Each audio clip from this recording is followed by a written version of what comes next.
Two to be alive. Come to Yahuwah. Isn't that right? Certainly couldn't do it of ourselves. Like Josh said, how am I know this? He said, how I know this on my own? He said, I get all my teaching from you, preacher. It be some wrong stuff too. I said, you didn't get all of it from me. That man said, he said, man, he's a preacher, how someone know this? I ain't been eating from nobody that preach yet. I said, you didn't get that from me. That's the wrong information. Isn't that right? You don't mix it up with somebody else you done heard before and then try to throw it all together like a little collage or something. Anyway, everybody all right? Don't play with that hula. I grew up eating hula. It was nothing like that stuff Josh be telling me. Yeah, hula, that was Saturday breakfast. Henry Gray didn't get them cereal. It's time for the hula. He take that salmon and bust that salmon up in that can, that double Q salmon, bust an egg in it, start scrambling that thing around. Hula, put on some bread. He'd be like, this stuff disgusting. With mayonnaise, yeah, I was like, yeah, it's pretty disgusting around here. But you couldn't tell him about it. He had to go in and eat and come back and say, can I have another sandwich? Another one of them disgusting sandwiches. It's just because you're a kid, man. No kid that want to wake up and eat no salmon in the morning. Salmon cut, I hate them. I hate that stuff with a passion. It's ugly. It's brown, it's balled up and brown. I don't like it. I've never liked it. I think with onion, people put the onions in it. I'm like, yep, this is disgusting. For breakfast, salmon croquette? No. You remember eating salmon croquette coming up? That's right. You know why you ain't eating that at your house? Because I had a job. I refused to starve my kid with that stuff, make them think they were eating a meal. No. We never had that stuff. I would never buy a can of salmon. Salmon don't come in a can. Salmon come out the water, and you catch it with a hook in the can. I always hated that stuff. But he made you eat it, so, I like did that man how the pigtail. He ain't gonna cook nothing there. You ain't got no choice. Dump all the hot sauce you got on eat it. But I hated it. It was disgusting. I hated pig ear, disgusting. Them big old lima bean, hated them, disgusting. I just hate them with all my heart. There's a lot of stuff I hate in my life. I just don't eat it. I don't eat it to this day. They just made me just hate it to the utmost. Then y'all had to grow up eating lima beans. Not lima, but the butter beans, not the lima beans. Lima is the big one, them butter beans. No, the big white ones is which one? Butter bean. Butter bean, them lima. No, lima bean the green one. Lima bean the little green one. I'm talking the big white one is the butter bean. Now you bought the big, ugly white bean. I hated them things. Had that pork and I hated that thing growing up. I hated how healthy I got off of it. Ain't that right? Them things were terrible. I hated lima beans. I definitely hated salmon croquette. I didn't like. That stuff disgusting. People go, oh man, get some of that salmon croquette. Disgusting, not interested. I don't care onions in it. That thing was just disgusting. It's like a cornbread or something on it. I hated that thing, bread. It just made it worse. It's just like, It made you hate salmon. I mean, when I go out, first I had to wait for I ate salmon. I'm like, salmon croquette, salmon, it's gonna taste like this. I hate it. I ain't had nobody. Everybody holler, oh, you need to eat mine. Like, yep. You like it? No, it's disgusting too. Liver, hated it too. Oh, I hear folks say, oh, man, I cook liver, eat it like steak, taste it like steak. Let me try it, eat it. What you think? Yep, what? Disgusting, like all the other liver. It's liver. There's nothing you can do with liver. It's disgusting. It's nasty to the utmost. They go, oh, put that stuff in some gravy. I like put that stuff in the garbage. Some stuff you can't say. You like liver? It's disgusting. Who I like liver? Yeah. I got a job. I hated it. Once y'all go to work, y'all stop. A lot of stuff you like liver? That stuff disgusting. It's disgusting. I ain't never ate nobody liver taste worse than that. But people think that, ooh, put them onions in there with it. Like, put that junk in the trash. It was just this. White people do that. They feel like, well, I think it's supposed to help you if you got some kind of low blood, if you got some kind of ailment. Low iron, I think. They tell you to eat liver, but eating it raw is supposed to do something for you. I ain't gonna do it. Whatever it's supposed to do, I ain't gonna never get it. Hanging out, Chris. Chris, you want some liver? Have his eyes on. He all right. He's trying to. He got an eye real close too. So you still walking everything, ain't it? That's a gift. They didn't operate. You know, the only person I can see operate with their eye closed to that, Stevie Wonder. But he play a keyboard. They pay him for it. That joke be sitting there. You be tired. That joke here play it out. He like, you sleep. No, just sitting here, just chilling. I don't know how you get away. Do blind people sleep? I wonder do they see light, though, when they sleep? Because they're already in the dark. I bet they be walking around out cutting on the lights, though. I can just see it because it's an energy in the house. I mean, you take them in the house, you sure ain't no power now.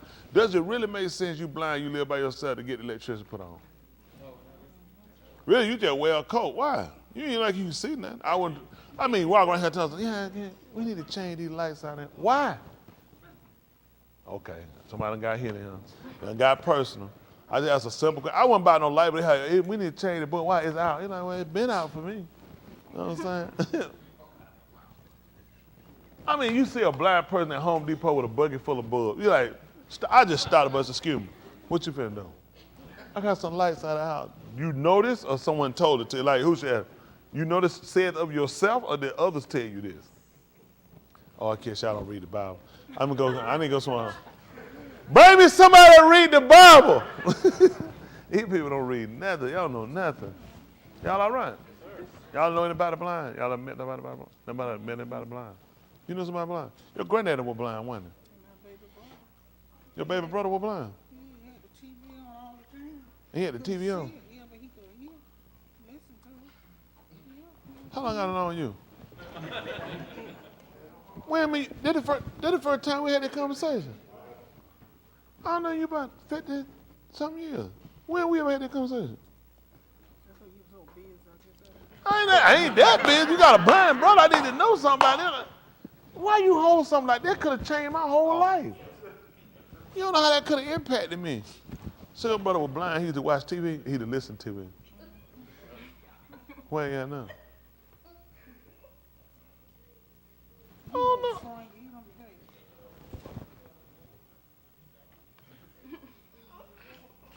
He wasn't blind. He got blind like later sometime, wasn't it? Yeah, like he was. How many of y'all thought there was somebody born blind? No, he wasn't born blind. But he was. I'm sitting here, I don't know nothing about it. I'm trying to figure out.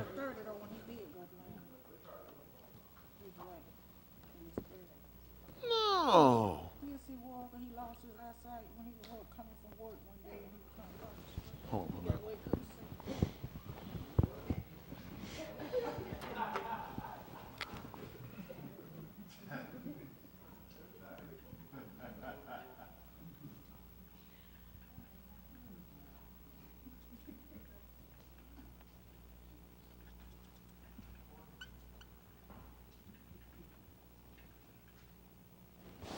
Put that down, put a check down. That's two eyes dark out. Ain't Smith, that's her blind brother. Because I ain't never heard this story. I know that man, I don't remember that man being blind. When he was blind?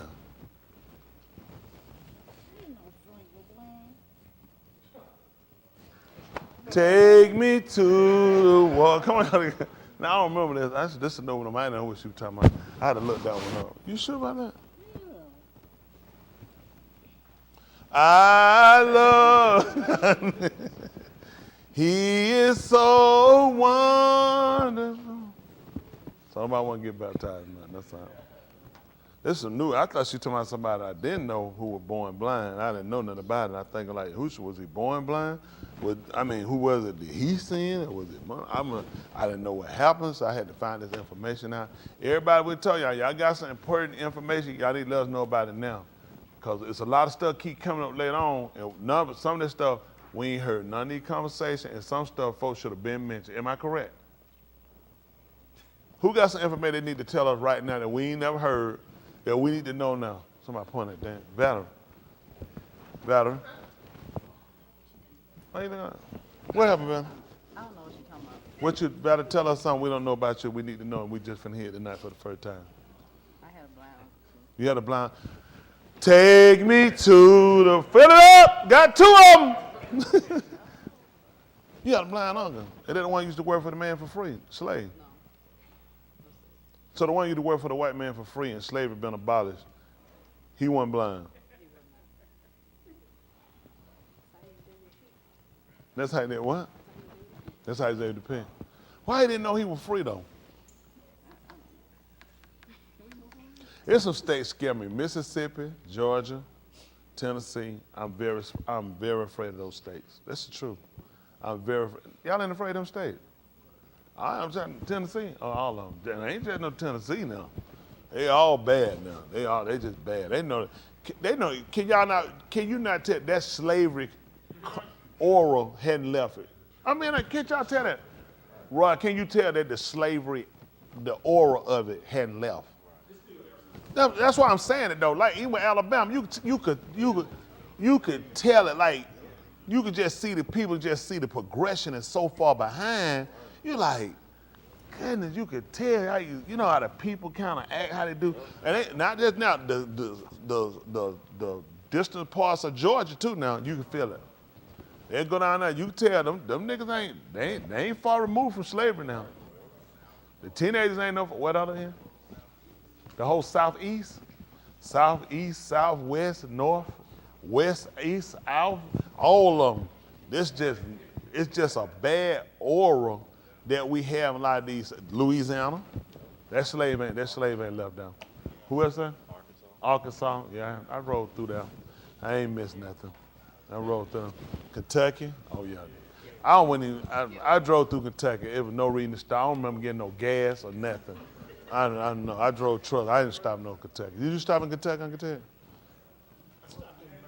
In the mountain, I stopped in there one time on going to Knoxville, and we was on the expressway, and they stopped us. It was an accident, and pulled the brakes and closed my eyes, went to sleep. When I woke up, the expressway was completely covered. They said, time to go. I said, no, if you got a spray. They said, nope, no trucks, keep going.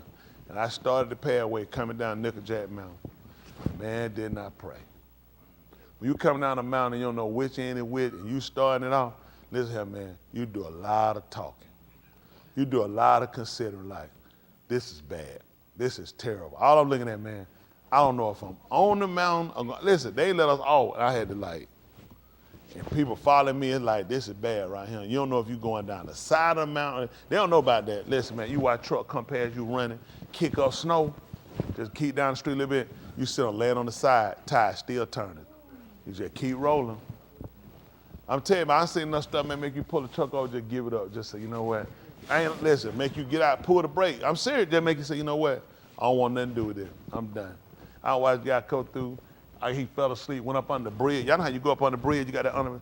He went over to the side and went that part. Listen, it looked like that truck had went through a paper shredder. That joker had lettuce. That lettuce shot back down that spreadway. It was lettuce on both sides, everywhere. All you had to do was put some tomato and some Dijon mustard sauce and start eating. If you had your own chicken, I'm telling you, listen, you could have made a chef salad right there. Man, I ain't never seen somebody like, listen, I'm talking about lettuce everywhere. That meant, listen, it cut the whole top of the truck off. They said if he make it past today, he probably won't die. I was like, man, I'm giving the truck up. I'm like, I'm done. I'm like, man, you know, as soon as I get opportunity to give it up, you keep going and keep going. I done brought down West Virginia, down there froze. Man, West Virginia's so cold down there. That first time I ever seen goats hanging out the side of the mountain with blades of grass. I ain't never seen animals on the side of the mountain like this. I was around there looking at myself. All you seen was signs saying, look out for falling rocks. I'm like, rocks falling? Folks, he said, yeah. He said, we just came out a couple of days ago. He said the whole thing was shut down. Rocks. So you riding looking for landslide or rocks coming, and you watching animals hang out the side of your mountain. You like, man, West Virginia, I ain't never lost nothing. It's a place I went to, I'll never go back there. I wouldn't even piss in West Virginia. If somebody need to piss on West Virginia, they won't get it from me. I send it to them in the mail. I don't even want my piss in the mail because the envelope gonna be upside down. It'll leak out. Some places you just don't want to go. There's a lot of these guys here, they won't be wanting to drive. They ain't seen that out there. You get down that road, but it's enough stuff out there just run your mind ragged. You get your good days where, you know, this ain't a bad day to drive. You get some days you like, forget this truck. I get out of it right now and let it go. I don't know, I had a bunch of them days. You ever had them days, Ted? Some days are one of bad days. Some days, you know, you like, I just got this thing if I wind up killing myself. You like, you see all that stuff going on, you just look at law averages. You say, you know what? You can't keep doing it for so long. Laws of averages on you. They think about it, they jug now, they be, I'm just, don't get me on CDL, start driving. It take more than that. I'm telling you what it take, Mr. Lyle. You gotta have a brain. You gotta be able to think. Oh, just man, you gotta be able to think. I was a thinker. You gotta be able to think. You gotta be able to you gotta get in the head of stuff. A lot of guys, it's a lot of men here too, just around, a lot of truck drivers, just not in this room, just wide up. They steering wheel hold, they're not drivers. They can't think. They just run. They think they drivers, not drivers. steering wheel. Don't ever classify yourself as no driver. Let people know you hold the steering wheel and you let the truck go where it want to go. That's a difference. When you're a driver, you know how to pre-plan, you know how to think, you know how to maneuver, you learn how to move and get out of things, you know how to be smart. So I had to learn that. But a lot of times, a lot of people, they're just going to grab a steering wheel, jump the truck. Because if anybody could do it, I've been to college. Yep, go on out there and kill yourself. And kill a whole bunch of other people.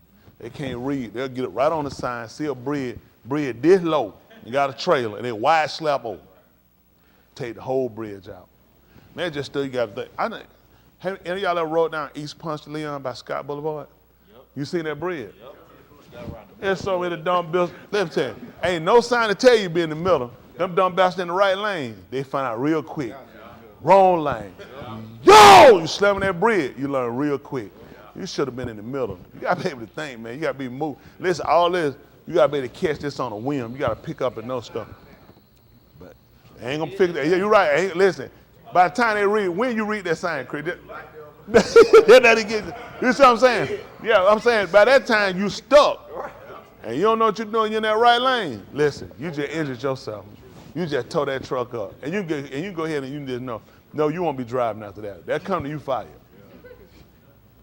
I seen guys do some dumb stuff. It's some dumb truck drivers out there. And, people don't realize you wind up killing somebody out here. It's money to be made, and now what's bad, they just putting anybody in these things now. They shoot them out here and they give them these ridiculous amounts of money to drive, and they don't understand the safety of it, the importance of knowing what you're doing, and realize how much, it's a lot of responsibility when you're in a truck. Mentally, it's a lot because your mistake can end up in somebody else's death and yours. And ain't nobody gonna go with no, man, stuff happen. Now you finna go to jail. You go down to headquarters, go ahead and mess your draw, you finna go to jail. You just moved from being somebody that was a legal citizen to a felon for something stupid, playing with your telephone, all this stuff, and you kill somebody, you going to jail. You might as well just went in one of them grocery stores, just start shooting people. Because, it's a lot of responsibility, but a lot of times these people don't think nothing about it. They just feel like, especially they look at preacher did it. Preacher did it, Yeah, that's a good reason. That's why I do it. I don't know why you don't do everything else I'm doing. Why don't you come here and preach too? I mean, preacher did it. That's a lot of stuff, man. You getting them trucks out? Huh? Yeah, till they get up there and they realize there's a whole lot, man. Man, it's just a lot of men. It's several here, that. I gonna get my CD. I want you to get them too. I can't wait to see you get fired. They don't realize that, right? They don't know they got that. It's a lot. They get them city. Listen, like a lot of our people in Fortune, they ain't really had to go through what they supposed to go through. You supposed to go on that road.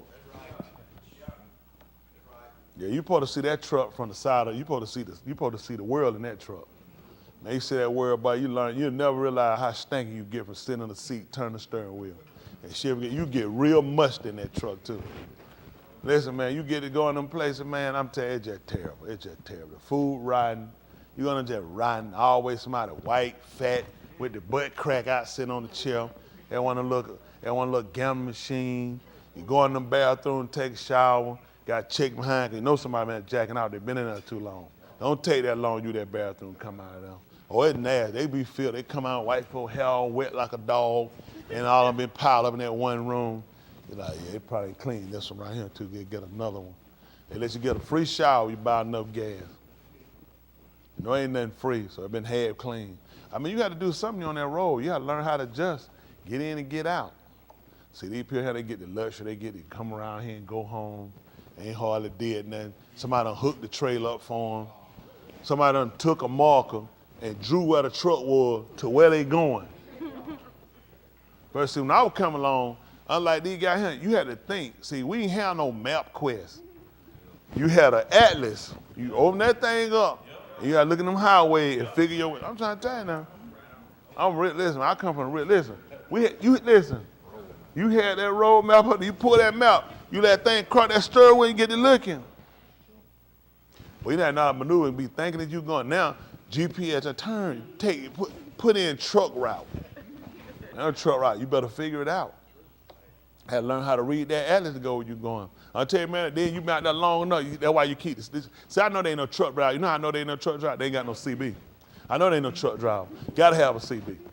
How you know what's going on here? It's always somebody you hear tell you, listen, it's some boy walk you straight to the door. You get it, listen, you have listen, boy, listen, it's some folk done been everywhere. Listen, ain't nowhere they ain't been. You tell it, listen, walk you straight to the door. These guys get one, they ain't got no radio. They got their phone hooked up to the radio, listening to music, and they don't know what's going on. That CB save your life. Tell you, listen, man, let you know exactly what's going on. You got to check them. I need to know what's going on. I'm on the house. I need to know what's going on, where I shut down, how I can get out, where I need to cut, what I need to do. I need to know if they roadblock. These niggas ride right straight to the folk. Masked gunmen sitting, they ride straight up the thing, barrel sitting on their nose. If they had shut that radio off and had a CB, they'd have known that. But that's old day, right? How, you had a CB when you were driving? You had a CB? Okay. You had a CB? So you got to have it. Radar detector had all that stuff too. Yeah, you had to have this kind of stuff. Yeah, how many of y'all drove? How many of y'all drove a truck? You had a CB? What? Someone stepped ahead. You had one? Oh, one of you. You got to have one of. Yeah, you got to have a CB. You can't do that. You got to know what's going on. Listen, them guys, that's your lifeline. Let you know what's going on. Other than all that stuff, you got to have that CB in there. You got to be able to communicate. You know, they talk. I had my buddy get in there and talk to him and let him know. I'll call him and say, hey, good buddy. They're going to cuss you out. That's what you call a gay person now. See, back then, good buddy was good. You said, appreciate that good buddy. You can't do that now. They took that and turned that around. Now they're homosexual. You run the rest of my call you a good buddy. He's saying you gay. You're homosexual. So you need to know them guys out, yeah, hey, you a good buddy too? Say that thing. Now you got a gay parade going on. There's a couple of y'all out there going. But y'all have to learn how to communicate, get out there and learn how to move around.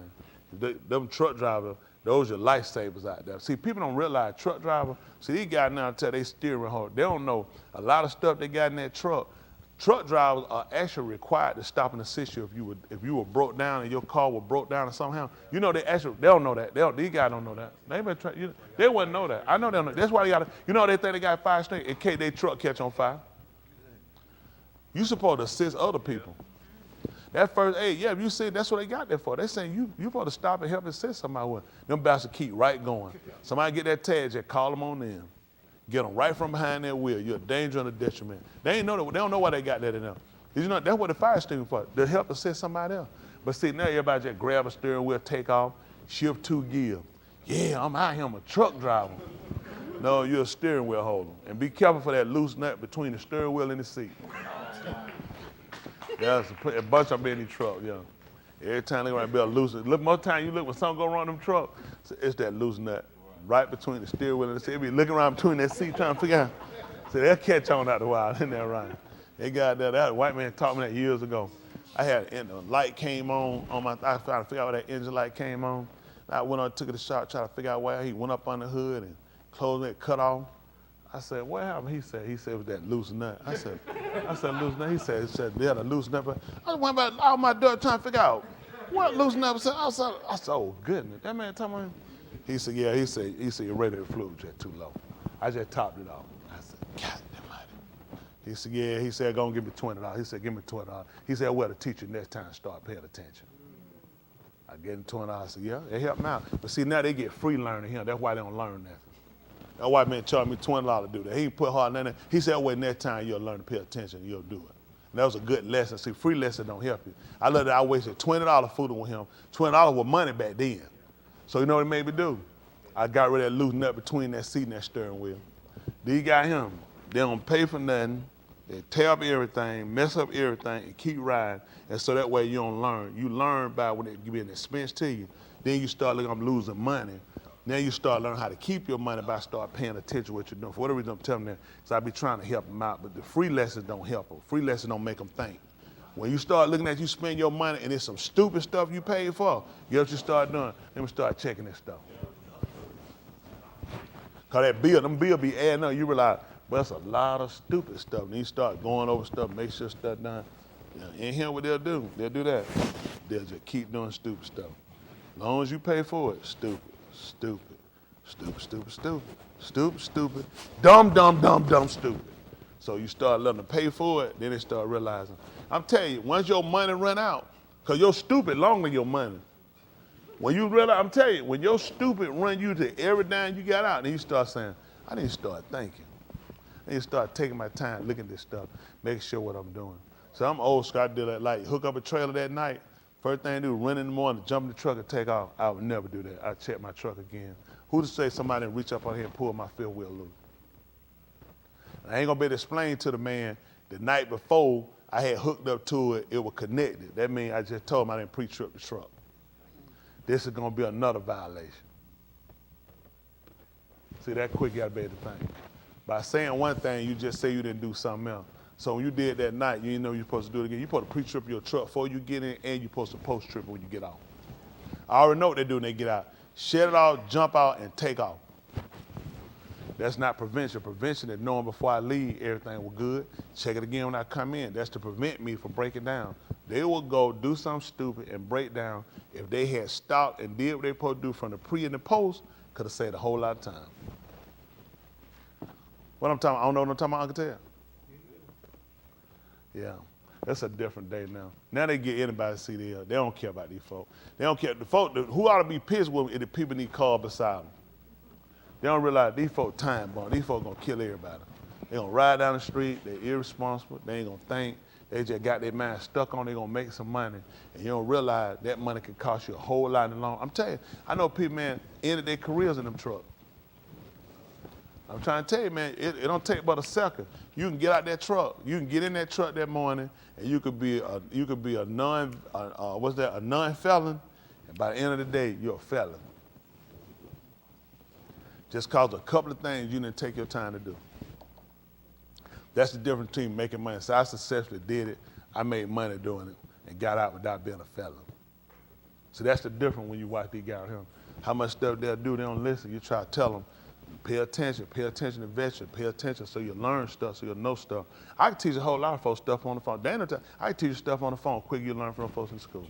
I educate you right out the road, teach you stuff they don't know. Ain't none of these guys been driving on me. Nobody Uncle Ted. My Uncle Ted would come along, it wasn't but one wheel. It was a unicycle then. They had a unicycle. Now he would come, but he started back there the money. It was cab over mostly then, don't want it. I had them cab over too, they were rough. You had to sit on top of the engine, and you check the engine, you gotta jack up the whole truck. All your stuff and then flip over with it. It jack over, and that's how you wind up checking the truck. Most guys wouldn't do it. It was too much work.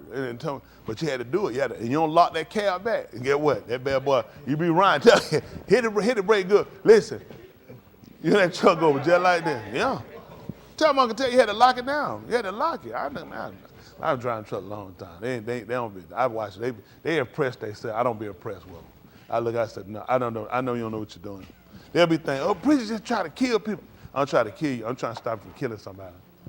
They'll pat themselves on the back. They'll be thinking they know something. I said, no, I know you don't know what you're doing. It takes time. Really, I know you don't know what you're doing. It takes time. It's so many different scenarios you have to go through and you have to learn till you really get the real gist of it. It ain't just dry. It's just stuff that you pick up that you just learn how to do and stuff you start watching you learn to avoid. You'll make some mistakes and you learn to start realize you can't keep doing that. They cost you. Hello? Same when it comes to salvation, you got to take your time. Got to take your time. You ain't going to know everything fast. You just got to, over a period of time, you keep growing, you start learning from your mistake. What you start watching with people, and they keep making the same mistake, they ain't trying to learn. They're trying to find a reason to fail. Oh yeah, I'm telling the truth. When you keep making the same mistake, you ain't trying to get it right. If you got your mind set on really getting it right, if you make that failure, it hurts you too bad, and then you realize you behind. For some reason, they'll feel like they ain't behind. You can't go screw up and catch up. You never catch up. You're always behind. That's so you start realizing, I can't afford that. You ran a relay before with y'all parents? You drop that thing. As soon as you pick it up, you right there where they at. What you got to do? You got to run harder. Now, your plan was, if you had caught it and you hadn't dropped it, you could pace yourself. All that's out the door now. Because now you got to try to get to a certain level and you just blow it and waste it. Because you train to pace yourself to know where you need to be. Now you dropped it, you made it harder for yourself. And that's what you start looking at when you do it. They train you how to grab, how to go, watch, and know to stop running, and know you got to pick and you got to go. And that's what you got to do when it comes this way right here. You can't afford to keep making a mistake. It'll cost you, I said, like in the long run. In the long run, it'll hurt you. Because a certain spot you get to, that's when you're going to turn your blast on. So you want to try to hold enough distance to where when I take off and put everything in it, guess what? Y'all can do it now. It's hard to do it. I'm all the way back here, and the camera, I'm trying to catch a man up down. 9 times 10, I'm gassed. If I'm blasted, he blasted. At that point, we done. I done lost the whole race. So it's good when y'all going through it to take your time and learn. And I tell y'all, especially for men, to build you up and be good men, you want to try to really put yourself in and try to make as few mistakes as possible. That's what you want to do being a man. You want to make as few mistakes as possible. You start constantly making a whole bunch of mistakes, slow down. You're doing too much. I'm telling you, I can help y'all out. You start making too many mistakes, you're doing too much. It's too much going on. You got to start looking at it. You got to start cutting some stuff out, Stop, get your bearings so you can see where you're at. Because after a while, it'll overload you. I'm telling you, people crash all the time out here because you make too many mistakes. After a while, what you say? I'm just a stupid idiot. I can't get nothing right. Then you can't. It's just you want to slow down. You're trying to do everything too fast. So like a baby, you got to slow them down. They're trying to eat. Why? Why you try to slow them down? They're going to choke. They're going to wind up killing yourself trying to eat. Isn't that right? Instead of feeding yourself. So I try to teach you some stuff to do it, you'll choke. Maybe that'll help some of y'all. Probably not everybody. I ain't gonna help everybody. Somebody ready to go jump in the truck right now. Ain't never even drove one. Because that's what they heard. Isn't that right? You heard preacher. You heard preacher start driving right now tonight. No, you're gonna take your time. I come through and I made so many mistakes. That's why I try to talk to y'all and I tell y'all, I'm only good at what I do because I made another mistake. And eventually, you make another mistake, you just realize, you know what, I'm a damn fool. At some point, I need to stop this. At some point, you need to get something else to your credit instead of you just screwing up. That's just being honest. At some point, you just have to start looking at, you don't want to keep being that person. People say, I hate being that person. I hate kids. You don't. If you keep doing it, you don't hate it. That's something you become accustomed to. When you hate it, you try to get away from it as far as you can. Isn't that right? You try to distance yourself from it. Just like your past. As far as you can get away from it, you want as much time you go. So when people bring it up, you know when that was, though? See that? Because you start distancing yourself. Because people are always going to hold stuff against you. And that's a good thing, and it's kind of a bad thing because then people don't get to see the new you. But at the same time, it gets you to see that's how critical it is to watch the mistakes you make. Because people don't forgive you like that. They make it hard for you to forgive because if people keep holding over your head, then should you have forgiven yourself? So when people say, you know what, I hate people try to hold stuff on my head. But I'm telling you, that's a good thing. I say it just teach you what you don't want to do. If they talking about it this long, is that something I want to go do now? You know, if they still talking about me now about stuff I did then, is this something I want to go do now? What they gonna do? Say, well, let me stop talking about it. He's doing it again. Now you're definitely, and you know what they're gonna say? I knew the whole time you ain't changed. That's what they're gonna say. I knew you never changed. I knew you wasn't new. So that's why it's important for you to look at, you start looking at processing things. How did I get into these situations? How do I continue to get myself in these situations? Then you start looking at doing corrective measures. We talked about before, anybody here that's making mistakes, messing up, you need to sit down and do a log. And see all of the mitigating factors that lead up into you getting in them situations. Because things aren't just happening. You can coerce yourself into failure. You can coerce yourself into doing things that's wrong. Start coercing yourself to start doing things correct. It'll be better for you. You live longer. Now you can focus yourself instead of keep focused on. I know some of y'all, you don't have to raise your hand. You live your life on when the next time, how long it's gonna be before I mess up again? What you think gonna happen? Eventually you're gonna get tired of waiting. You're gonna go ahead and do it so you can get out the way. See, a lot of people, you can lead yourself to your own, how long before I mess up again? How long? Because because you start buying into the scenario or buying into the hype of you can't live right. Everybody do something. Don't believe that. You're going to always continue to learn as long as you're living. You're going to learn things you're going to need to know. And then things come at a time. You might say, why couldn't I have learned that then? It took you to mature. It's a difference. It's some things you can know. I mean, you can teach a baby algebra. How much benefit the baby going to have with it? At a certain point in their life, it'll be beneficial. At a certain point in their life, it's beneficial to teach it to them. So at a certain point in your life, that's when you start making these growth changes when it's more beneficial to you. Sometimes for us it's beneficial for us to have made the mistakes we made earlier so we can learn from and see what happens when you go this route. That drives me now to realize it makes no sense. My confidence of me not messing up is not because of me, it's because of the failures I made, and I come to the realization, what's the end result to it all? You know, you might be good for now, but you still got to come to judgment. So it's imperative that you sit down and you consider the decisions you make got some impacts to the final judgment. So the only thing we can do now, we can't erase the past, so we work to try to make sure we do corrective measure going forward. And that's our goal and our expectation. The changes we make now and going forward will prevent us from having to suffer from the things we've done in our past. Y'all got it? We got to be remorseful. You got to be remorseful. A lot of y'all ready, y'all keep doing what you're doing. You don't believe you're going to die. They don't believe they're going to die. They don't believe it. Because you watching something, you believe in something, you congregating with some people that sold you on some bad bill of goods that you're not going to die. I'm talking about the inevitable death. That one you got to believe. You got to believe that first. If you don't believe, I mean, how many people here think they're going to live forever? Exactly. So if you ain't going to live forever, what's going to happen to you? Wow. So when you die, what's going to happen? You know what I'm saying? So it's so many things we try to do. The first death alone should drive you to say, wow, what type of person do I want to be? What type of person am I aiming for? People might say, well, I'm not going to worry about it. I mean, if I'm dead, it don't matter after that. We working towards something. Y'all got just like a seed, the life that it lives is going to be conducive to what it does when it go into the ground. Y'all got it? It's going to be conducive, whether or not it's going to go in the ground or not, or whether or not it's going to flourish. Hello? And that's what I'm looking to do. I'm looking to flourish when I leave him. Y'all got it? That's my goal. I'm looking to flourish when I leave him. If I can't stop the inevitable, I can't stop me from burning. Y'all got it? That's not a definite. As long as you live, you got opportunity, you can do something different. You can't stop dying. You can go ahead and work out, take your pills, and buy the vitamin, go get your vitamin C packs and do all that stuff. You're still going to die. Only thing you can prevent, you ain't got to burn. And we do that from trying to make sure we don't make the mistakes. Then you got to look at, you're going to have to wind up making some mistake. There's no way you're going to die. Because he done already put out his mouth. I mean, it's a point on the men. And how you supposed to die? The wages of what was it? It's what?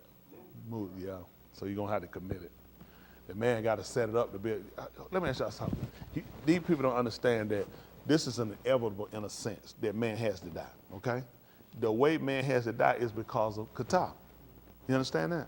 Because that's how you die. If a man don't commit kata, how you die? He shouldn't. Yahushua came here. What sin did he commit? But he did say the reproach of them that reproached thee. Had to die. Had to die, it's inevitable. Becoming it's inevitable, you got to die. You just ain't got to burn. So we have to start to accept certain realities. Certain things are inevitable and certain things are just a reality. The reason why a lot of you guys don't stop doing the stuff that you're doing that's wrong because you don't want to accept certain realities. Y'all got it? And now you push yourself into something that doesn't have to be a reality. You burning forever does not have to be a reality for you. This does not have to be something that's a definite for you. Mood is a definite. You burning forever is not a definite. So we're here where we can make changes. That makes sense. Anybody that got a different mindset out here, I don't talk to everybody because some stuff, I just don't have time to wait with that kind of stuff. I don't have time. My mind is set on something totally different. I used to have that mind where I looked at, well, I know I'm just going to live. I'm going to die. I'm going to wind up burn. Then you start keep saying it long enough, then you buy into the psychosis of it. Then eventually I said, who sold you this? Who sold you this? Because you start feeling like everything is outside of your ability. If you got, this is what people don't realize, if you got the ability to commit guitar, you got the ability to do right. Why would Yahushua ask them to choose that day who they were going to serve? You don't have a choice. That don't make sense. Why would he ask them to choose that day who they're going to serve when you don't have a choice? That don't make sense to tell you to choose if you don't have, you know what I'm saying? If you don't have a choice, that makes no sense. Does it make sense to say choose who you're going to serve? Oh, the devil just got a hold of me. I'm just locked in to serving. That's what you chose. See, nobody never taught and gave it to us to a plain enough state because we keep thinking and we associate being saved with the power. Now you don't have the power to commit sin. The reason you don't have the power, the authority, you don't submit to it because you understand the ability that you've been given. It's a choice. It is a choice. That's why the man is, look, he don't have a problem with putting you there. It makes no sense to send me to Sheol when I don't have a choice. I ain't have a choice in the matter. You had a choice. You had a choice. Everyone had a choice. Everybody choose. You have a choice on what you want to do. How many of y'all the Spirit picked y'all up and brought y'all here? But you're here for, you know what, all right, the Spirit brought me here. And I see a car in the parking lot, Spirit. That's an automobile. Listen, the truth of the matter is, he let you make choices. You consider, and you have to make these things priority like you make other things priority. You make lying a priority if you want to get out of something. You got to make truth a priority if you want to get out of burning forever. These are all choices you got to make. Y'all got it? You got to sit down and weigh it. What's the end result? Based off of the choice of, why did I make the choice to come here tonight? Because I don't want to burn forever. I'm trying to learn this man and learn the will of this man and learn how to submit to this man's will. And I ain't going to be able to do it if I keep bucking against it. Okay. That's just me. I put y'all to sleep. I knocked y'all out. I just want to tell the truth. Stop with that failure mind. I have some people like, I want to try to hang around. Nope. And I'm very, nope, not interested. I don't like boring people. I like people I can talk about you. I like to talk about people while they're there. Don't we, Hayward? He just rude. He hang up the phone. Hayward don't waste no time. He's hang up the phone. We call him back. What's wrong with you? He said, man, anybody told you to hang up no phone? And we all go at it. That's, but we get it like that. Then I say something we taught her. He said, preacher, them guys not going to get strong like that. I'm like, what? Cut, preacher, you got a day, not going to get strong. He tried to tell me how to cut somebody else down. Then we turn around and focus it back on him. That helped make him strong. Hello? Ain't that right? We had to get it back on him. He tried to tell other folk can't get strong, so we try to help him get stronger. And he'll tell me, you know what, preacher? I know you calling my name, but you talk about somebody else. And he like tell them, oh yeah, them your boys. I know how you about your boys. Yeah. Then he done got strong, he could fight back. We do that at the end of the day, everybody got to get strong. Y'all got to stop letting everything be so sensitive to you and cause you to break. And that way you don't get offended. You got to build yourself up. You ought to be offended with yourself. The fact that you're willing to take yourself and let yourself burn in Sheol. If it's inevitable, you got to burn, why come? So you don't even believe your own statement. Why would I come? If I know it's inevitable, I got to burn. Think about it. What sense does it make me to come? It don't matter. I'm going to burn anyway. I'm going to still come. That don't make sense. There's an alternative. There's a choice. He gives every one of us that opportunity to try to get it right. Man, don't cut us off after 1 time, 2 times, 3 times, 50 million, gazillion times. Man, gives us enough time. Listen, that way he makes sure he'll look at when I move and I make March pot. Listen, he know I have no regrets. So everybody have an opportunity to sit down and consider what you love. Who you love. At the end of the day, what you love. Hello? Okay. All right, I try to move on. They don't want to hear that. Apparently I'm bought into something else. They got to go read some more books or do something, buy into something else somebody else done told them. Listen, you can make their way as complicated as you want to, or it can be as simplistic as it needs to be. It's really not hard that people make it. People make the way harder because of what their narrative or what their agenda has been versus what this man's agenda been. He just wanted everybody to understand plainly what he wanted us to do. What did he leave us that he left? It was complex.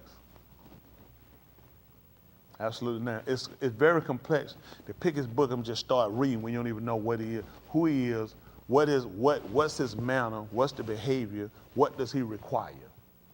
Y'all got, what's your connection to him? A lot of people read, that's like when they gave us the Bible. Really, it made no sense for the Negro to pick up the Bible, the so-called Negro to pick up the Bible and read it. You had no connection to it. It wasn't your language, nor did you know what a God was. Everything they taught you benefited them and not you. You were given to it and you learned to love it and serve it and call on it, and it never had a real benefit for you. People never saw themselves in no heaven. There's no way that people saw themselves going to heaven. The people in that book look like the people that were beating you and on you. You didn't look like those people. The Jesus was white. I'm going to tell you, what color was Jesus when you were growing up, son? Did you see the black one? Did they used to teach you about the black one? What color was God as far as you know when you were? And even we were taught that. Now, you honestly tell me that you looked at a book, and all of the characters in that book were white. It had white names, and your black face looked and saw you there. Do you know we had to lie to ourselves? You know that was not practical. Because you looking at what they gave you from the pictures and the people who oppress you. And what did these people tell you? You know what? Even though you're a nigga and a slave, even though I cut your foot and your arm and your leg off, and I cheat you sharecropping, I see we both will be in heaven. That man never told you no, y'all will be in no heaven together. It made no sense. It made absolutely no sense. And that's why we've been in such disarray for so many years in our homes and our marriages, with everything with that. Just think, it's not even practical. It's not even practical that you tell me, picture in your eyes, picture in your mind, the white heaven you know. You still, even though what I know now, I still see it white. White people is a clearer picture than seeing black. Let's be honest. I don't care what you learn, because that has been almost in burning print in our minds. Where you fit. Look at your black skin and tell me you see yourself up and down. Where you gonna be at? In the midst of all them white people. Talking about sitting in Jesus' lap. Your black nigga skin. Man, gonna have that nigga skin dripping all on your white robe. Like, take your foot, nigga, get out from over here and go shine some shoes. No, good way you ain't saw yourself there. That's part of propaganda. That's how you've been beaten and defeated all the time. Man, we ain't even got, it's so hard, we can't find men. We don't have any men. We lost our men. We lost our women. We lost everything. I mean, it's bigger than the beatings we got over, even the maiming. A lot of stuff we got over, you know, but goodness, man, this detriment in our thinking is still there. Our men are quitters. I mean, before a man didn't quit. I mean, he had to keep going. That was a man, he just keep going. And my daddy cousin, he just take some tape it up. He wasn't gonna get no stitches. He'd get that tape on, tape it up and keep going. That blood out. That's how they just tape it up. He was not finna go no hospital and go trying to get no stitches, sit in no emergency room, keep going. That man had to go to work. Yeah. That man, I gotta go to work. I ain't got time. Take some tape, wrap that thing up and keep going. That tape will come off, it'll heal itself, and he'll keep going. Be a permanent scar cut. Either way, just keep going. You just got to keep moving. And the thing is with us, we have to be really taught about ourselves and our connection to Elohim. That's like me. I refuse to serve somebody I don't have a connection or part with. That makes absolutely no sense. Serve him anyhow. That doesn't make no sense. I might as well go be a slave. To know him is to love him. That's what we've been told. Was it just knowing his name or knowing about him and understanding that I actually found someone who cared more about me than I cared about myself? Not just what people told me, it's me looking at who's done the most hurt to me. Like when something happened where we say, Elohim punished me, Elohim doing that. For what reason? Because of decisions I made. I need to understand that. And these are corrective measures that get me back to a place that he wants me to be, so I can live, so I can exist, so I can dwell. And I need to understand that I need to be diligent about what I'm doing. What did we say diligent was? Good answer, good answer. I gotta work hard. You know what the 16th chapter and by the 18th verse, 16, the book of Way of Yah say? Hands, good one. The law and the Nabaim were unto Yehukanan. Since that time, the Malkuth, the Elohim, and every Ish, he worked hard to get in. He has to be diligent. See, it makes a difference, because I'm thinking, man, once you pray, once you repent, it's all yours. The man said, no, you have to work hard. You have to work hard. Yahushua had to work. He had to carry that rugged cross. He had to press his way to get in there. That's a press.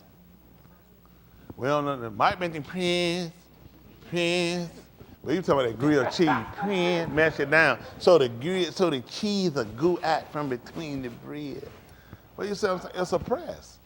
That makes a difference if I know that offhand. Versus I just think, let go and let God. Give it all to God. Just give it all. That's what you do. Come to the altar and say, Lord, I surrender all. Isn't that right? I can't just, you just got to do it. That makes sense? Who he did that for? He can't. So why am I asking? What's he doing, a new thing? He going to come down and he going to do it. I surrender all. You just do it all. I'm going to put it all in your hand and let you do it. Where we get that from? Man, that's right, because it's easier. It's easy to put it on somebody else. First, realizing this is part of our responsibility. This is part of your commitment. He told you before you got here, you have to press. You have to be diligent to do this. You have to work hard to do this. So when something comes and it seems a little more than I'm used to, I don't faint and fall out. Because I gave it to the Lord and the Lord ain't worked it out. I turn it over to the Lord. He work it out. Oh, yeah. He will work it out. He will work it out. Work it out. Work it out. Man, sit up here like I'm on the right hand. I still get up and start working. He's like, these niggas ain't done nothing. Because people like to tell us lies because people not doing nothing. Time to start doing something. You're going to make it in, time for every man to know what's required of him. Every woman. If we're going to fix this nation, if we're going to fix this country, we're going to fix this world, it's going to take us to do it. While y'all sitting here, y'all know what Russia and China doing? Hands, hands, hands, hands, hands. Good. Tell them what they're doing. Huh? They were in the financial system. They got warships sitting right outside Alaska. That's not good. That's not good. The United States can't let that go. They have warships sitting, China and Russia have warships sitting right out the coast of Alaska. That's American territory. This is not good. Ukraine just signed emergency writing, expedited to become a part of NATO. Why that's not good? That means that NATO has to come in and defend Ukraine. They just did emergency signing.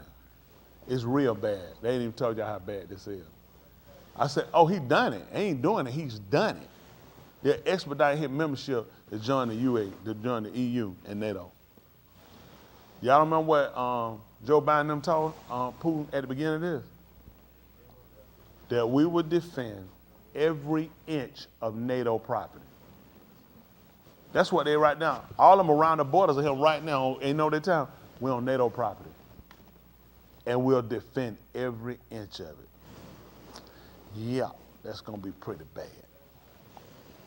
He just took four different provinces in Ukraine and just claimed it in Russia. He told them too, if any attacks him, I would take it as an act of aggression against Russia. Turkey is pissed. He's burnt the bridge with Turkey. Turkey's pissed. That's why we had our nuclear weapons the first time to hit him. We took him out there because JFK got weak. That's part of the reason why they wanted him dead anyway. They felt like he buckled. He was a coward. He was a coward, but he saved lives at the time. That coward saved lives. That white man realized you can't go to war with these people that end like that. It's going to be nuclear. That's not a smart decision. But see, white people warmongers. So they look at, man, listen, somebody got to die, him or us. Y'all know that's their mindset. Where they think they're going? See, what they should have done, they should have struck early. They waited too long, and they know they screwed up. You let some people fight a war on the ground, and you didn't give them planes. They could have been in the air. They could have been hitting Russia earlier, and when Russian citizens had been dying, he'd have been adding the cost up. Unfortunately, it been Ukrainians dying. So when you're going to teach the people when you find a person like Putin, you can't give up any room. You can't give up any slack. You got to move.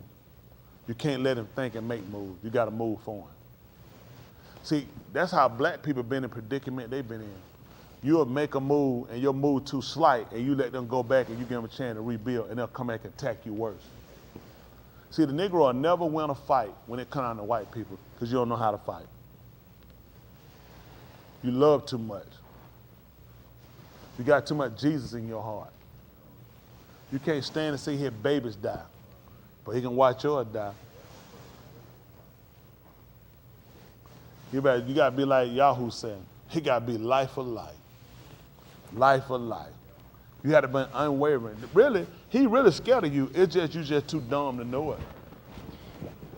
You just too dumb to know it. He's scared of you. He's scared of you. The Negro don't own or have enough, really, the way he should be so scared to defend himself, especially for life. But unfortunately, the little stuff you got that he control, he own, and he got so many government actions he can do to take it back from you. I mean, for some reason, you just not willing to lose it. And you don't even have it. Everything you got, you have. Absolutely. What do you have that he can't take from you? So what would you be afraid to fight for that you're going to lose? You see how you program your mind to make you think you got something to lose? You have nothing to lose. What you going to lose? Your citizenship? What you going to lose? Your constitutional right? What you going to lose? Your first, second, third, fourth, and fifth amendment? What are you going to lose? See, ain't nothing dumber than the nigga. For some reason, he thinks he has something to lose. You have nothing to lose. He has to convince you have something. He sold you a bill of goods, you have something. And that's you. See, before, he used to be afraid of you. When y'all didn't have guns like that, he was more afraid of you. He knew them niggas on the street, them niggas didn't have nothing to lose. They burning everything, tearing us up, but now you got stuff to lose. I still ain't figured out what it is, though. It ain't your integrity, you've been lost that. It ain't your homes, you've been destroyed that. I don't know what you got to lose. Absolutely nothing. See, we need to get the so-called Negro to sit down and regain consciousness. You know what happened? When you lose oxygen, you know you'll pass out. I said a Negro needs oxygen. Apparently he's unconscious, he's passed out. And he doesn't really look at how detrimental his state is around him. You have nothing. Y'all see how quick they done ran to Florida to help them white folks?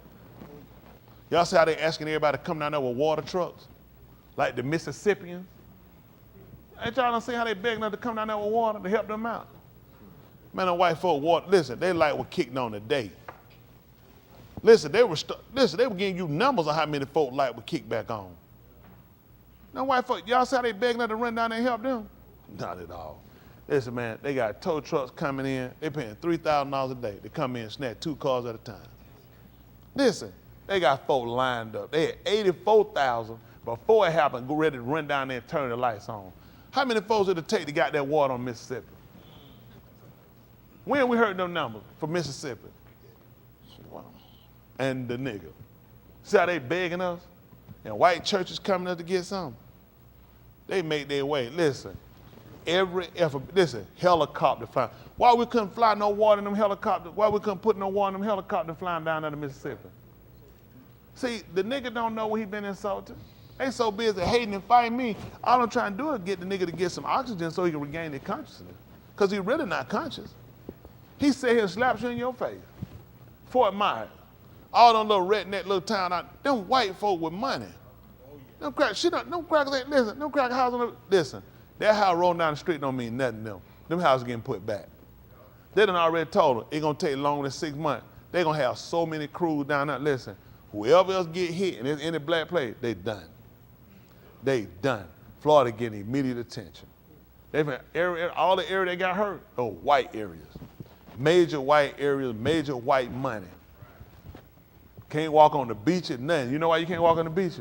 Because them white folk goods are laying out there. They rings, they necklace, they money, they guns, and they already know it. Them niggas gonna take them, because I would take them. Took mine, I'd take one back. The whole thing is, that's how they operate. They gonna run and protect them. You think they ain't got that whole thing shut down?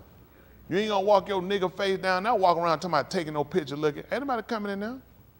They gonna protect that stuff from them white people. That's still they good. Even though it's tore, washed out, and drowned, and washed down the street, they gonna protect it. Look how New Orleans stayed torn up. Did New Orleans have 84,000 Georgia Power, all these folk workers around there? Why they ain't have folk drawn from Texas and all these places to help out down in Mississippi?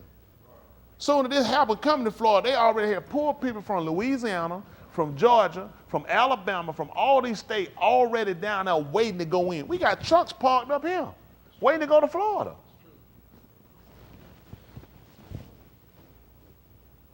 The nigga. What an animal. They don't even, but you know what? You don't even care. Why would I tell you about it? You don't even care that he insults you in your face. Biden made immediate declaration signings to bail out Florida. Those billions of dollars that going to Florida, some of those billions, one of them billions could fix the water pipes in Mississippi, Chris. Not to mention the other money white churches are going to raise. They're going to pull money down. Not to mention other Congress and Senate working, they're going to tell them, Nancy Pelosi jump up, we finna do this with the money, we finna send the money down. Why we couldn't send no money to Mississippi? I told them, Mississippi, I don't know why you still there. I won't send no more water down now. I'm done.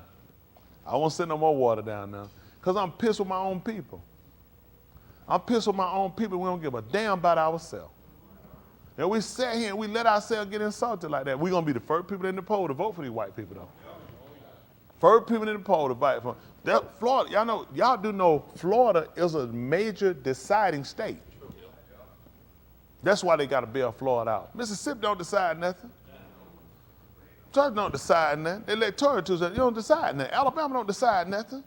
You start looking at states like North Carolina, Pennsylvania, you start looking at states like Florida, you start looking at these states, they look at where they can get their most representation. Texas, these are places they know they can get their money. See, white folk, that's what white folk do. A nigga, he ran for office, that nigga try to make all 50 states.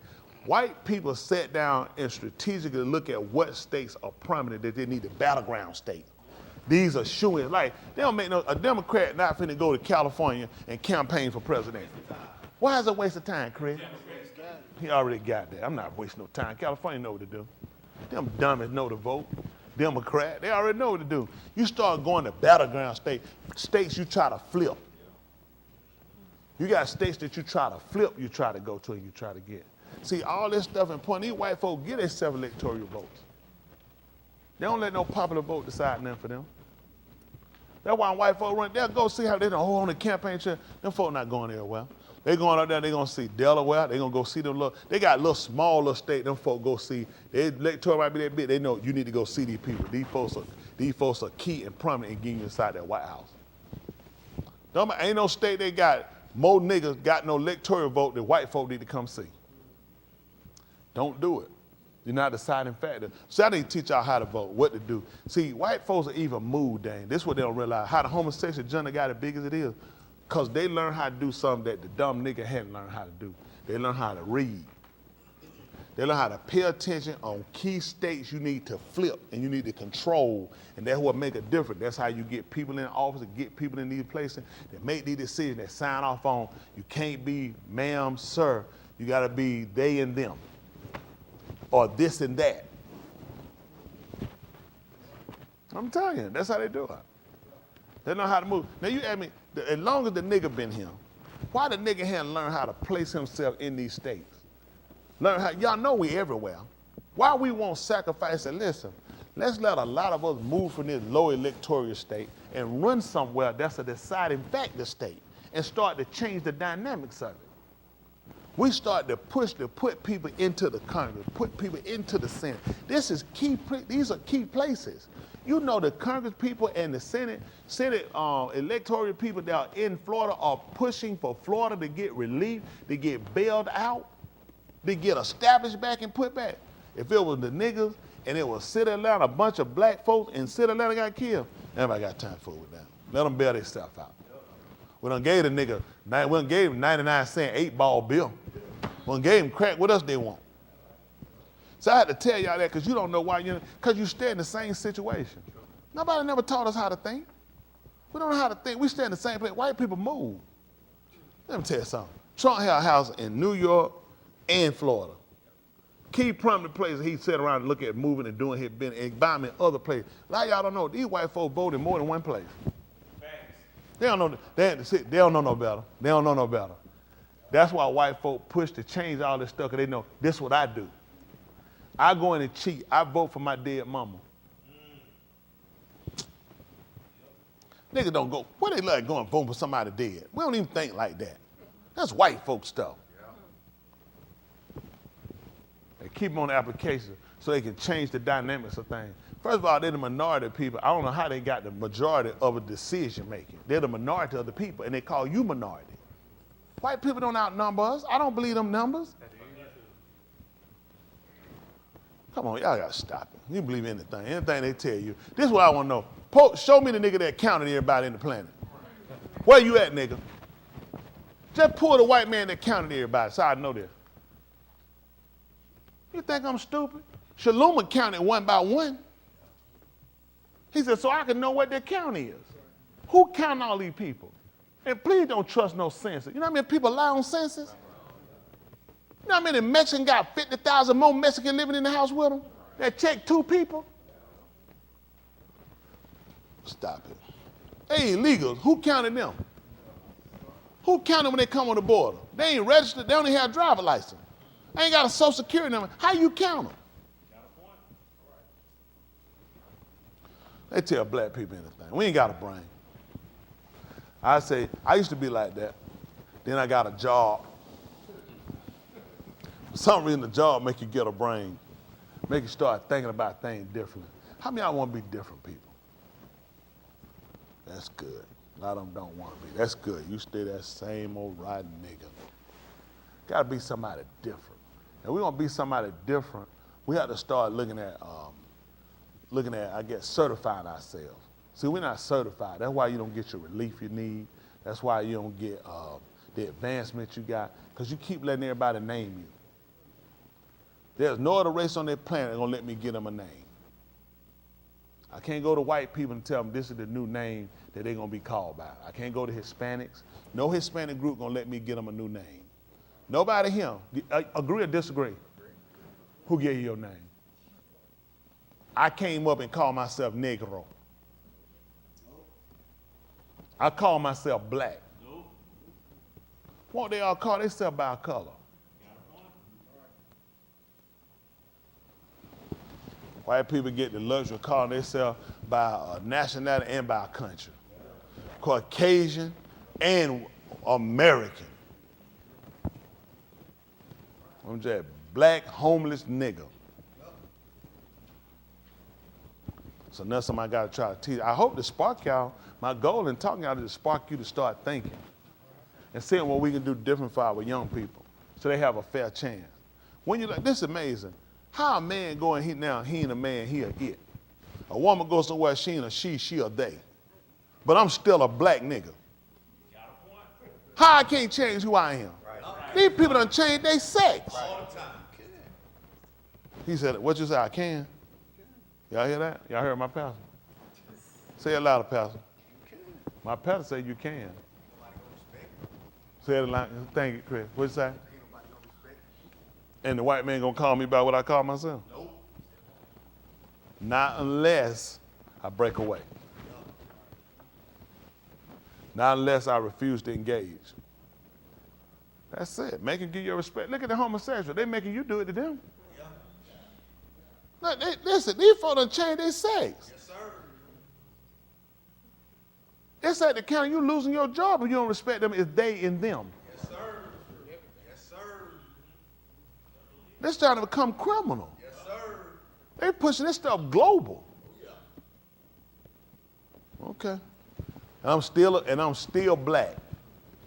I'm still Negro. Homosexual done passed me. Illegal Mexican done passed. I can't get reparation. They come over here, they stand right here. I get them and move them over here. That's a lawsuit. Because they were moved against their will. You know how many of them suits I ought to have? Man, I got more suits that'll call me men warehouse. That's right. That's right. These crackers done move me around so much. I ain't asked to be put in no projects. That's right. That's right. I ain't asked to be put in no low-income housing. That's right. How you get a lawsuit when you illegally came and I move you from here to here and you got a lawsuit pending? Right. That's right. How you know about a lawsuit? That's right. What country I can go to and I go illegal and I get moved around and I have a lawsuit pending?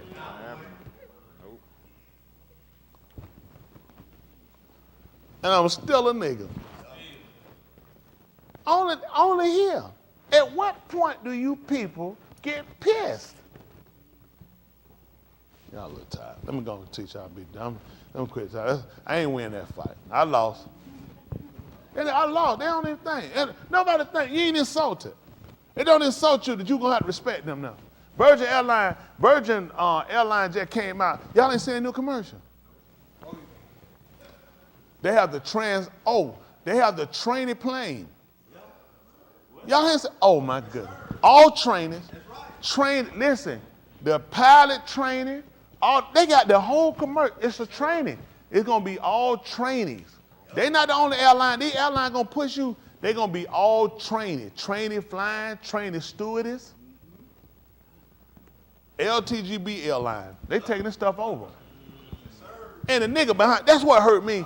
They just popped out and already got right. Federal law enacted. How long I been here trying to get some federal law to work for me? And to get these stupid niggas here. Well, you gotta respect them. You're a retard. You ma'am, are retards. I'm not respecting no homosexual. That's your sick decision. You won't get it from me. I'm not calling no man no ma'am. He can forget it. Till you put your money back in your pocket. I'm not doing it. You're a man. I don't know. You ain't gonna get it from me. I ain't gonna help you propagate that lie. How you doing, sir? He keep calling me sir, because you got a dang-a-lang. Get rid of dang-a-lang, get you Bojana. They just had what they interviewed today. They interviewed, I think it was one of the Congress or Senate. They were asking him a question. This is beautiful. You know, they asked him, can men get pregnant? He said, yes. He said, men can get pregnant and trainees. He said, yes, they can get pregnant. These are people that make your decision. Yeah, he told me, he said, yes, men can get pregnant and transsexual. Yes, you can. See that? Ain't even stable enough to be in the office. And the sad part, who gonna fight me about this? Homosexual ain't even fighting me. I don't have no fight out homosexual. Guess who fight me? Niggas. So-called straight people fight me. I ain't got one group. I don't have them out that door. LGBT, GGB, RSPTTC. None of these folk fight me. Even Aretha Franklin. It's the niggas fight me. Because they love this homosexual stuff. I ain't eating after you. I ain't drinking after you. I'm not interested. And I don't let them cook no food for me. I don't care how many gloves. I ain't that hungry. Why a sissy want to cook for me? Why is you ran up in here running fast you can in the kitchen and cook something for me? I'm not interested. I'm telling you, man, listen, you come out and tell you that stuff, I'm not hungry. I'm leaving. I'm not finna eat for where that thumb going? Right there. Ain't gonna put that thing and do that thumb around it and stir it out like that. And then, enjoy. I ain't gonna do it. I'm not interested. Everybody different. Listen, get me another waiter. I'm not interested. They gotta make a living. Make it somewhere else. I'm not paying a dime for you to come on here and you sick and bleeding in my stuff. I'm not doing it. Years ago, they had one of them sick old. They said, now, I heard on Neil Boy's shirt, they said Joe was up on stage doing some art. Said he took some razor, cut himself, took some rags, and wiped himself with them, put them on some clips, and started pulling them, and they were going over the audience. Yeah, that's what they said happened. First of all, why am I sitting here watching some sick stamp and cut himself?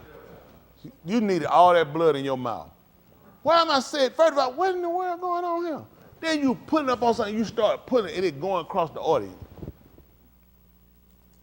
That whole show probably been towed down. Anything drip on him, you can't leave. Now I got a lot to play down.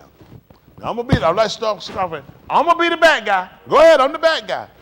Where have we gotten to that we sit here as human beings and we being forced in acceptance? They want to accept me as My life matter. I'm not black. I'm not a slave. But I got to look at a man with a dingling and call him ma'am. Because that's his right. I don't have no rights. Everybody got rights in federal law to protect them. Immediate termination. Call me nigga. The owner of the Phoenix Sun called him nigga. Where the rights of them at? What are the rights of this? What legislation involved? What compensation they gonna get? Ain't nobody even talking about a lawsuit, is it? But if I don't call him her and her him, then we looking at filing charges. We talking about federal. We talking about suing you. Black people should have been walked away from there. It don't make no sense for them to be here no more. It's sickening. I told y'all I'm working on some stuff. First chance I get, y'all can have America. I'm gone. Y'all see. I'm working on something. Now the rest of my members want to stay back here. If they stick that pickle up in you, don't call me. Lose my number. Don't call me talking about you done been throwed all over and been booked all wild. I'm not interested. You stay here, you get what you got coming to you now. We done been here long enough to see what the outcome of being American is. It don't work for, they don't respect us. They don't respect us. The fact that they will put money behind legislation, laws, fight to put them on Supreme Court, talking about this is laws controlling the country. And then all their laws work against us and not for. Heterosexual folk can't do nothing. It's so bad now because some white folks shooting up school. You go to school, you can't go into school. Somebody got to escort your kid into school. So you can't see the LGBT teacher and the LGBT principal. Y'all know Sunday school, they don't even let you in the building now. You cannot come in the building. We see what was going on, we were coming in the building. What's going on, we not in the building. LGBT gonna do it. They gonna see, they use school shooting to psych us out. It ain't possible for a teacher to bring a gun to school to shoot. Or the janitor. That's impossible? No. Where did school shooting come from? Black people? It ain't hard to tell what school they need to be shut, they need to keep them out of. That's where we at. All right, we're going to sign the car toaster right here. Give me a little air. That's a little toaster. Somebody said thank you? Who said that? Come on, somebody else. Yeah, we get a little air in here. Some of these people here are already sick. Now, you know they're going to holler. Yeah, that air got me. I know it. I know it. Joker been wheezing and coughing before they got in here. Joker, I mean, that one, you see that one dog fall. You see a little spit on their windshield. They cough and try to get it all out before they walk in the building. How many of y'all was in that car coughing? That's tight. Somebody said, today? What that mean? There at what time, what day? Talking about a few minutes ago? All right, go ahead and sign that car toaster around.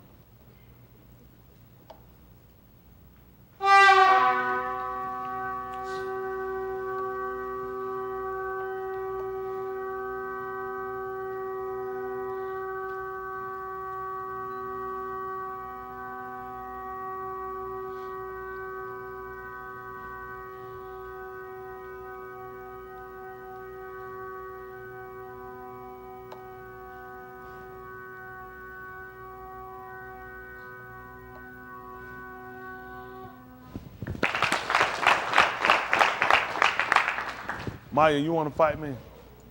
I want to fight you back, too. She must be related to Hayward. How y'all feel about somebody saying they're going to take y'all pastor to the ground?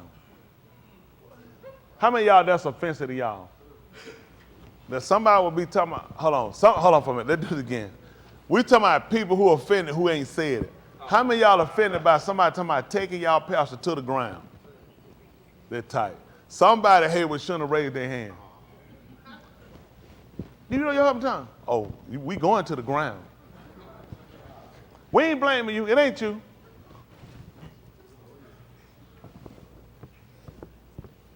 We've been watching. Folks don't know Hayward. He's a monster.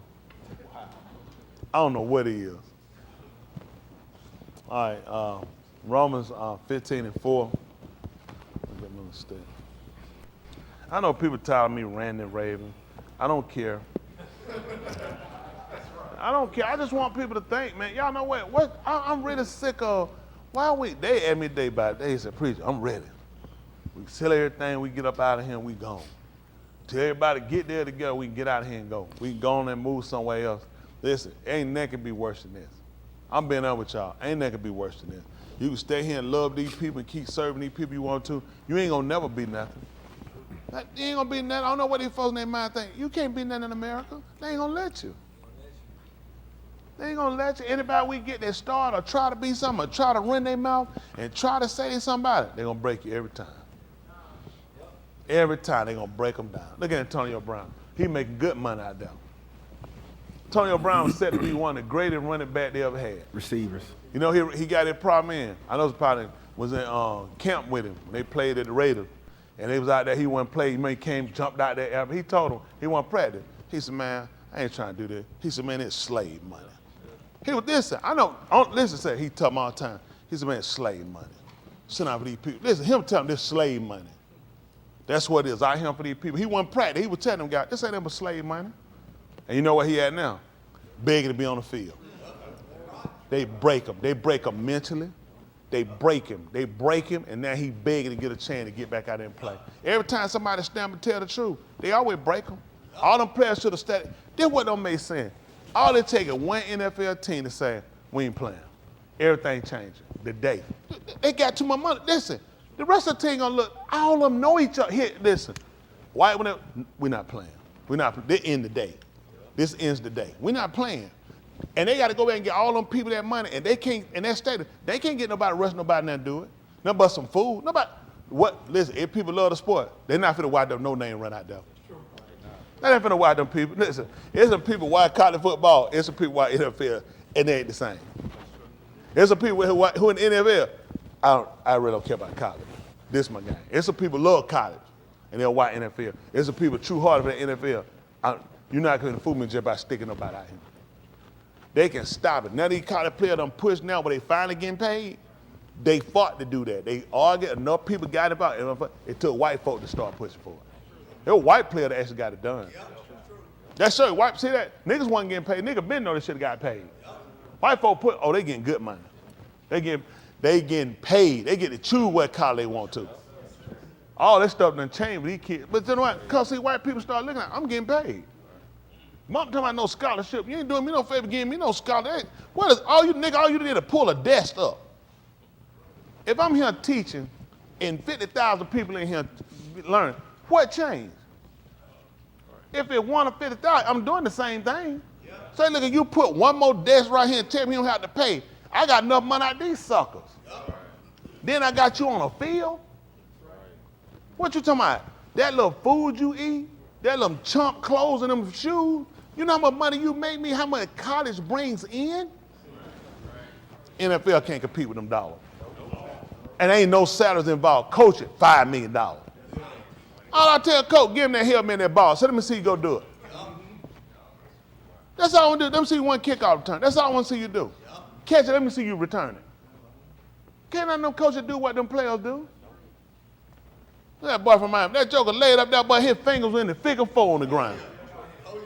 Ain't no but a black man. They'd have never put no white boy back out there. Just had that happen to him the night before. A couple nights, he never been back out there. Just Sunday you were laid out on the ground, got up walking staggering. Why was you on the field again Thursday? That's what they do to him. That's what they try to do for him. You know, and then these stupid people, that football, they mean, honestly, football shouldn't have all that hard hit. I don't know what these folks thinking. Man, I'm gonna tell you something. It's too much after effect with football we don't learn now. It made absolutely no sense to try to crack nobody. You hit him high, I hit him low. That's somebody's son. That's somebody's brother. That's somebody. If somebody do that to you and you lay out there, nigga want to take a helmet and get on one knee. Take that helmet and open your damn skull up with it. I don't get it. It don't take all that play for you. Ain't got to kill nobody. That's right. If football supposed to be a game. That's right. I don't get that stuff. I mean, come on. Now, he slammed him down, threw him back. I don't believe that intention make him hit his head. Because he did hit him like lay him out. But some of this stupid stuff folks do, it don't make no sense. It don't make no sense. It ain't that serious. It really ain't. I don't get it. Why are you sitting somewhere where somebody got to hit you to kill you? What sense that make? I got to catch the ball and be ready to die at the same. It ain't even a game at this point. It ain't worth it. You could end my career, I never walk again. That's stupid. It makes no sense. Play football. If you don't know how to check a man, you can't hold a man and play foul. Nigga, get out the field. You should never got picked up. Some stuff stupid. If you can't hold me, that's different. You can't hold me. Let me do my thing. Ain't no, I'm going to have to trip you up, break your neck. I'm going to try to fold your leg up. I'm trying to bend you up and put you in a suitcase. I'm going to have a pistol on me. We going. Try it. That's all. If you get the ball, then you beat me the ball, you beat me the ball. You do that, I'm going to blow your brains out right here on this field. I'm telling you, I'll be strapped up, two of them things. Now, I might just say hypothetically, come in, you checking me, right? You check me, you're on the other end of the ball, right? Now me and you going on receive, right? Come on, you go, you turn around, you running with me. Come here.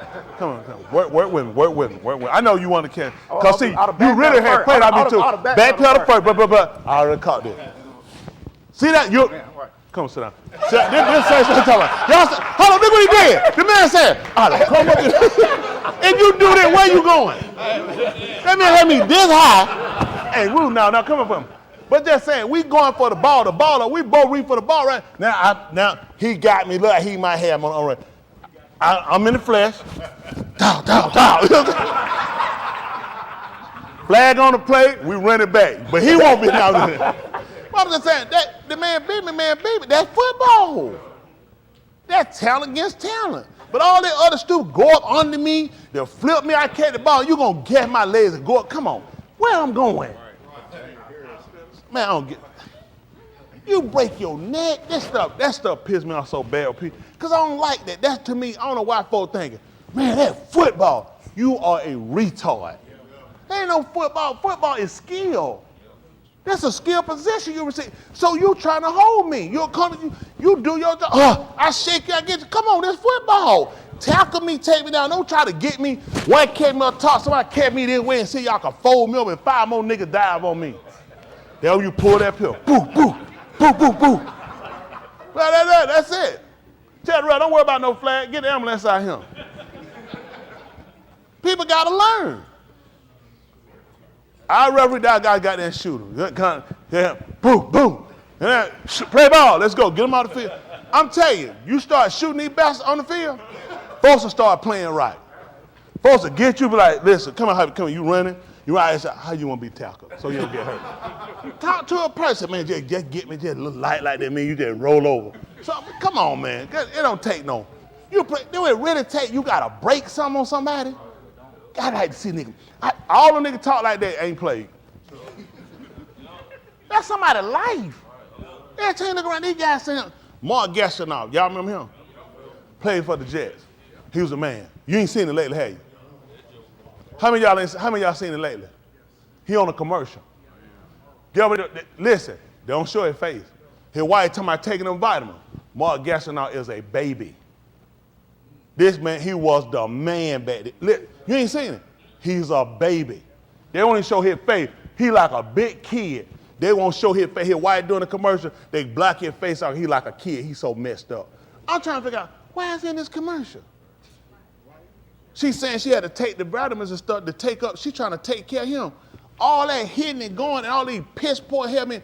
This is what bad. The NFL know that they knew this in the 70s, and they still kept these guys here getting hurt.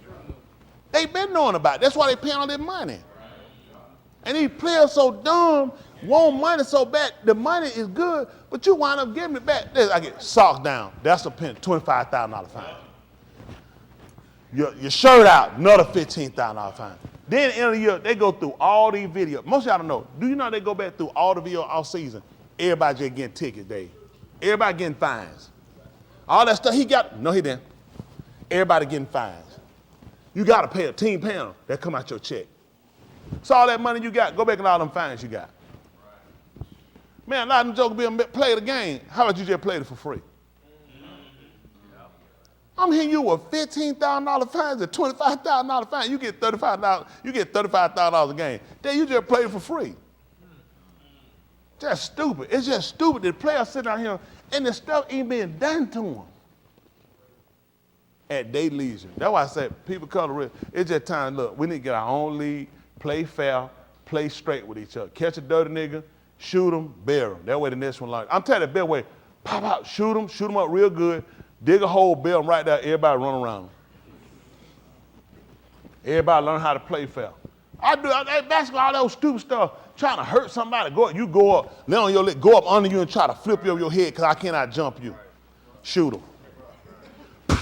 It made no sense. That's not basketball. I don't know why folks thinking basketball is fighting. It's part of the game. You're an idiot. You're not a ball player. I don't know where folks get this stuff from. How you a great player for fouling? That's stupid. You ain't even playing ball. That's stupid. I don't know. That's just different. I don't know. All right, anyway, let's go. So if one of them get shot out there because you're trying to hurt somebody, then I said let the game play. All right, listen, 15-4. For whatever Nikatav before. For whatever was written before. Nikatav for our Lamed. Written to teach us, to show us, and to instruct us. That we through endurance. Going through without quitting. And the kum comfort of the Ketubim. Of the writing. Might have tikva.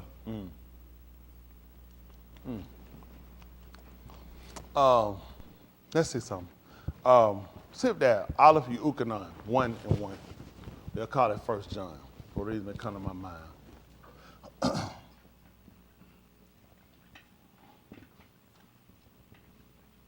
I know I argue about a lot because I got a lot I care about. Especially when it come down to the welfare of the so-called Negro. Again, I don't have to justify myself. I do believe, again, we can do business with white America. I believe we can stay here to a degree if we can establish ourselves and we have some liberties. Not liberties that's given to us by them. We need liberty. We need inalienable rights that they have. White people, what rights do white people have we can take? Nothing. What do they have that we can change? Nothing. What rights do we have that they can't take away? See, that's why it's not a fair system. It's not a fair system when I can't change anything of yours, but everything of mine can be changed by you. It's not a fair system when I can't create a system for you, but you can create one for me and tell me to be happy. Suck it up. That's the way it is. It can't work like that anymore. We have to have separation where we can say, we got to start, if we can meet everybody on an equal playing field, respect them for who they are, you will respect us for who we are. You can't have any power when it comes down to regulating, orchestrating anything that belongs to us, just like we don't have it for you. All I'm asking for is the same thing. I'm not asking to say, let us rule over them and they don't have any right. That's not fair. I'm saying, let's do business. We will be in control of taking care of us and our citizens. Now, I'm telling you this with me now. First thing we're going to do, whoop all the kids. That's law 1. Constitution 1:1, whoop all the kids. That way they can quit saying, can you whoop me? That's the first law. Second law, we start making men and women. First thing we got to do is get control of our homes. We got to sit down and be taught how to rear and create families. That's the whole purpose, and that's the whole, that's kind of the nucleus of keeping our existence. If you look at it, how we operate now, there's no way for us to we shouldn't be here. Because we don't work cohesively like a family. Listen, Ari all work as a pride. You know what you don't find? You will not just find Ari the male and Ari all the female, and it's just them two. They're going to build a pride. They're going to form an allegiance. And they're going to work to make sure every cub has a chance. And survival is essential. Listen, if there's a herd of lions coming and those cubs down, Ariel gonna throw herself in between. He gonna put himself, if he have to, if it's 3 of them that come, listen, when they run, he gonna look at this. If I run, I leave, they gonna kill him. I have to be willing to put my life down here. You know, people look at him and they'll say how with Ariel, people don't look at, typically they'll say he's up typically about maybe an hour, 2 hours a day, that he'll sleep 22 hours, which this is a complete lie. okay? But they'll typically look at he doesn't do a whole lot. And hunting, rarely, and different things that he does. But when it comes down to somebody coming in there and trying to overtake that pride, he will put his life down. He will take his small heart and he will overextend it and will fight to the death to defend that pride and make sure that he sires, those that he sire, get an opportunity to go and spread his genes and keep going. That's what he'll do. The Negro is nothing like that. He will walk off and he will leave. He will not defend his right to be there or his pride. He will not defend his namesake. We don't even have a name. It don't even mean that everybody had to, Kerry, you old big old liar. Oh, Kerry, you always like. It was a time, let me tell you, like, my dad and they didn't play like that. I mean, I'm just saying, they don't play like this about no liar. Also, they'll kill you, they'll cut you. They don't call me no liar. I ain't no liar. My word is my bond. That's how they came on. Now, we don't care about our word. It ain't nothing to lie to you. It don't mean that if I don't do what I say I'm going to do. That's just what kind of nigga I am. And that's scary that credibility doesn't matter. When Ari put out their mouth, listen, when they call, they give him opportunity. They will not run and attack him. They'll let him know, I'm going to give you a chance to go. You can leave. He'll let him know, I ain't going nowhere. We coming. And I'm going to be right here and I'm going to fight to the death.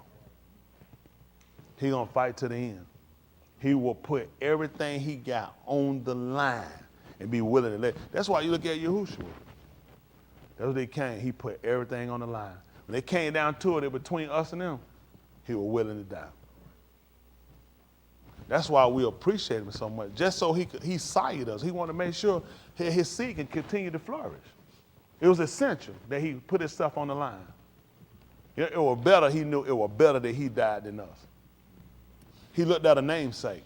What was it going to make? If my people, which, what was again? If all of them dead, what they call by? He looked at, he sired us. He had to defend our right to life. And that's why I get on y'all, our king as a whole, but it's individual, the quitting, the crying, the milly-mouthing, the dragging, the fault finding. Instead of you just got to get up. You're a man. That's what you got to do. That's what you do. That's what Yahushua said. He said, I came to give my life a ransom. He doesn't know when I came. Listen, when he came, he said, my mind was already set. I came here to die. But my men, I don't get it. It takes more energy to cry, holler, and squeal and do nothing than it do to do something. So we have to get more driven in knowing why we're doing what we have to do. You know what I'm saying? It's an order so we can continue, so we have us a seed. I'm just being honest with it. A seed is essential. That's what we look at when we come back and we look at our olive bear.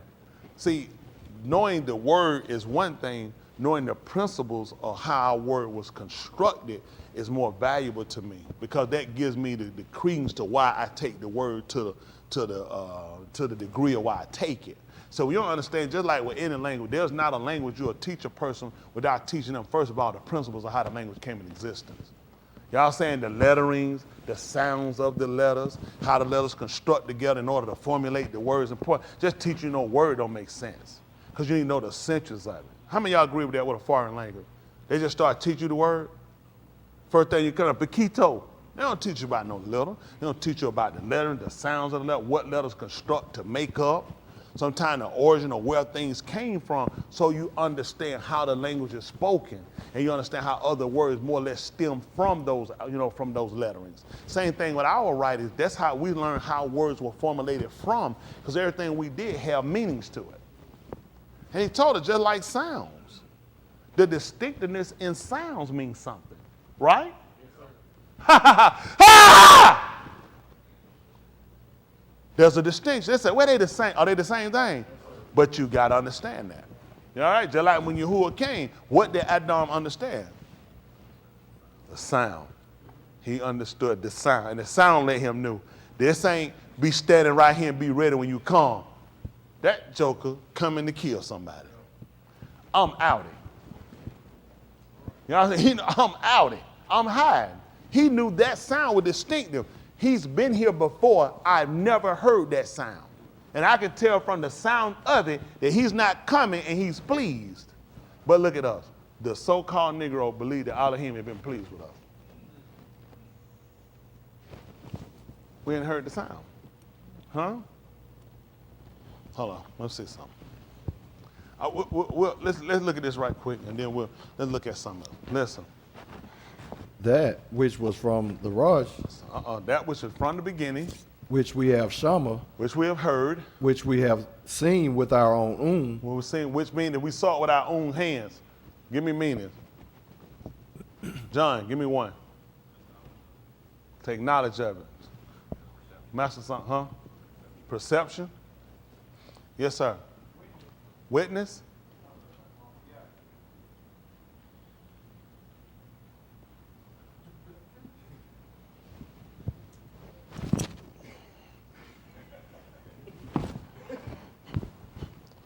Let's try another one. Nah, go ahead. Yahushua. Senses? It's getting worse! No, appearance, knowledge, the that which was from the beginning, which we have. Shama. This is what Adam did. From the beginning, did he not Shama? That which was from the beginning? Which we have seen with our own. That's what he's looking at, own. That's how we get the knowledge, understand what the own is. You say, see, that means I seen it. That typical English, if you saw something, what that mean? You seen it. Mm-hmm. That's what it means. But for us, that means you have knowledge of it, appearance, all these things that go with the This is what he's trying to. This is what he's trying to get us to understand. When you understand our vocabulary, let's look at the Can we look at what the is?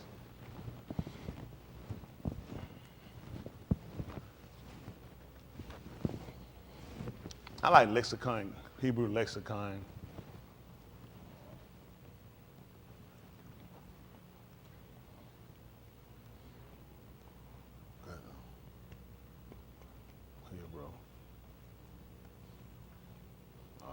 Lexicon. I did Hebrew lexicon, but that's fine. Go ahead. No, go ahead. Let's curious. Let's say strong. Okay, come on. Physical organ, figurative or mental. Let's say part of a speech. Then he told us a masculine, feminine noun. Okay, the following spelling is supported by the strong. King James translated it. Following manner. Let's see the sight. Let me see this. Come down. Eyesight, scene, color, fountain, way of face. I don't know, display. Come on, going back. Eye, a physical eye as showing mental qualities, mental and spiritual faculties, spring, fountain, probably primitive room. The eye, literally, figurative, an allegory. What's that? An allegory? No, analogy. Analogies. Let's look at the alphabet chart. Face, sight. We have a chart. Don't y'all have a chart saying?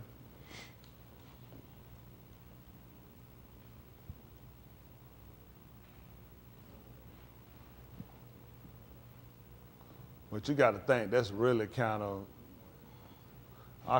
moronic. That is a Hebrew alphabet. A Hebrew alphabet. Would that make sense when that's Greek? That there's a Hebrew Greek, that makes no sense. But that's what they do. Well, but then again, I guess if you do this, because they're going to say the alphabet's on this side. If they try to do it that way, okay, that would make sense. Okay. The I see, watch, know, shade. These are not all of them now. This is just some of them, because another chart to show you knowledge, appearance, other things like that. So he's saying that which we see, watch, or that which we know from what we see, which we understand from alignment is to see, to teach, to show, all those things fall up under those characteristics. So the reason why we go back to look at the primary reason of why we watch this is because it's important for us to understand it. From more than just the English standpoint, we understand the basis of our language, which it all starts from the hieroglyphs. We talked about the hieroglyphs, pictograms. So when we start to construct our words, we actually constructed them from here. From these writings. We created words from putting these together. And putting them together created meanings. Y'all got it? We created meanings when we put these together. That makes sense? Just like Elohim, at the beginning we know him, what it said, Barashit. What we say, Barashit? Bara, created. Elohim, Ha, Shamayim, which one, which he put, so we said, but you know, we don't start out saying, we say Barashit, which is in the beginning, Bara, created. What do we say? Elohim. Why we didn't say Abba? Because we didn't know him as the Father. We had to put things together to create that. That was the purpose of when Yahushua came, we understood the relationship, what actually made him a father. Y'all got it? It was from the Son. That's how we recognize him as the Father, because of the Son. Hello? Yes, sir. It's that important. Like with us, we just give people title. But for him, he put things together so we understood the relationship. Even with becoming inheritor. Everything made sense. Like we looked at inheriting the Malkut, inheriting a land. But it made sense when he told us, when he came to Mizraim, he told us that when Yasharal was a ben, Yahweh, he said, then what was it? I hardened him. And what did he do with his ben? So that meant he was going to have to inherit it. He was my son. I called him out. I had to bring him to give him an inheritance.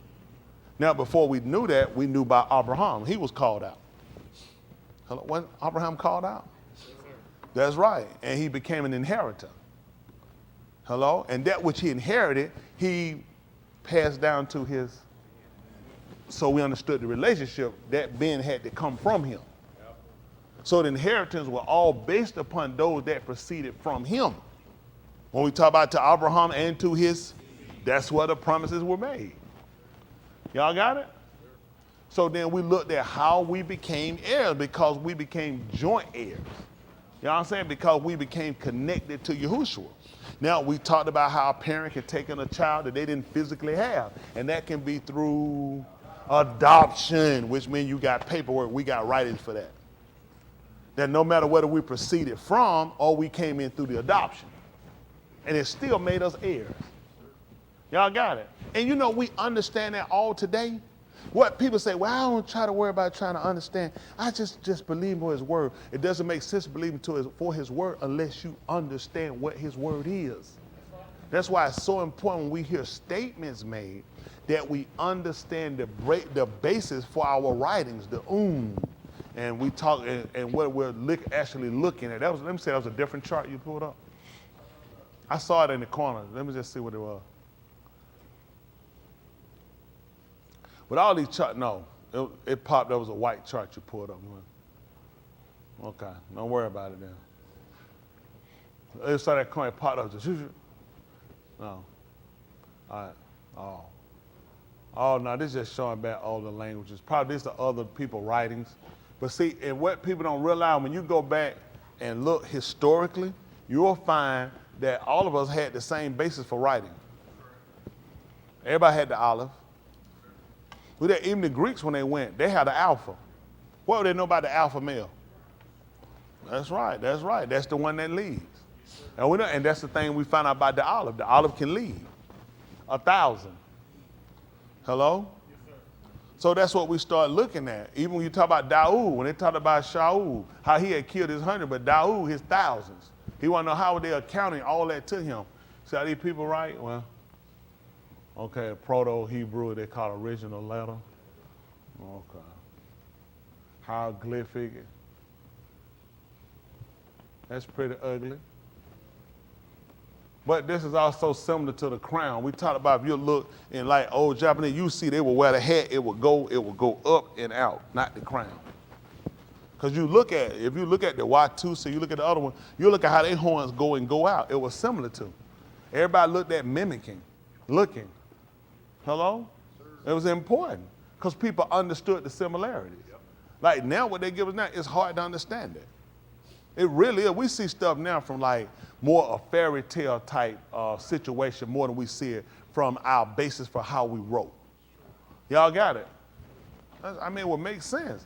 If the Aleph is the head, and could lead thousands, whatever, it would make sense if I'm the leader to look similar too.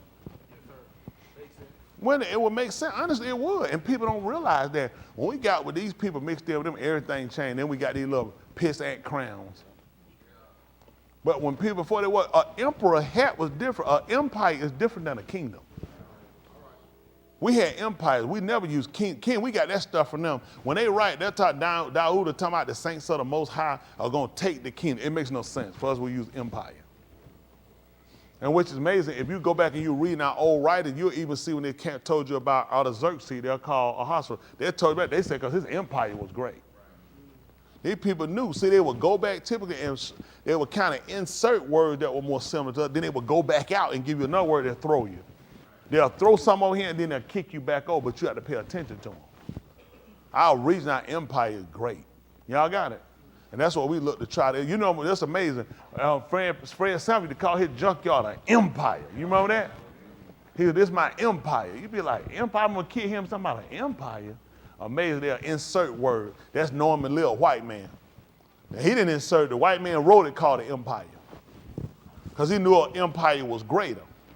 Can you look up and let's see what's the difference between an empire and kingdom? Is that okay for y'all want to know? You know, empire is not our word, but let's just see the difference. Yeah, like I told you, they use kingdom, they used to put it with them old klutzy white folks from them comic books you be reading. Old klutzy Snow White and them. Kissing a prince and all that old kind of food. Kissing frogs and all that food. Then run out here, a white woman hair fall out the one, old clumsy white boy got to climb up through her hair. All kind of stuff. Crystal Meth story. The empire is a sovereign state made up of many countries or cultures that are ruled by a single individual, usually an emperor or empress. A kingdom is made up of land from the same region or territory that is ruled by a king or a queen. Different. See why we would have empire? That's the difference. See, you're playing word semantic. King just over land. That's the difference when you start looking at, when you look at our people and you start looking, we had empires. That's something I never looked up. It's important for us to know the difference. What's the difference? You're playing semantics with word. It's not. It's different. They told the territory that made up of countries. Hello? Okay. I don't know what the people are doing. So y'all understand this? It's sovereign, so it's not ruled by them. They look up sovereign so they know what sovereign is. How many of y'all don't know what sovereign is? You could have just come. You said a country? No. Elohim is sovereign. He has a sovereign nation. You look at sovereign nation, not ruled by other people. A supreme ruler, especially a monarchy. What's your former British gold coin? Definitely ain't worried about that. It says supreme, says possessing supreme or ultimate power. Absolute. That's what we used to be. That's what we used to be. Now we're not. That ought to scare you. That you went from being a sovereign people to nothing. We've been reduced to rubbles. We can be controlled by any other nationality, any other people, a child, a boy, a homosexual. At one time we were sovereign and we had empires. We came to America and we got stuck with the projects. Now we got a little house on the prairie. It's important for you to look at that. This is history that you need to talk to your kids about. Your kids need to understand the difference. That your empire consisted of countries, not just one piece of a land. That you were a sovereign people, that you were absolute. You were the ultimate power. That's what he granted unto you. And look at where you at now. Now, what do you have to do to restore yourself? See, when Yahushua with him, he allowed and asked Yahuwah to restore with him what he had in Barashit. When I was sovereign.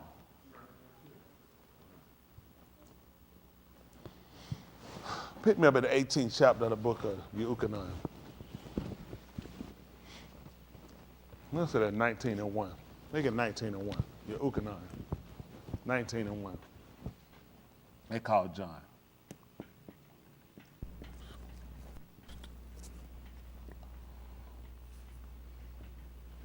You know what hurt me? My own people don't want to do nothing. It's scary. It's scary. It don't take everybody. It just take enough of us to be willing to say, I'm going to be the man. I'll be the man to step up to the bat.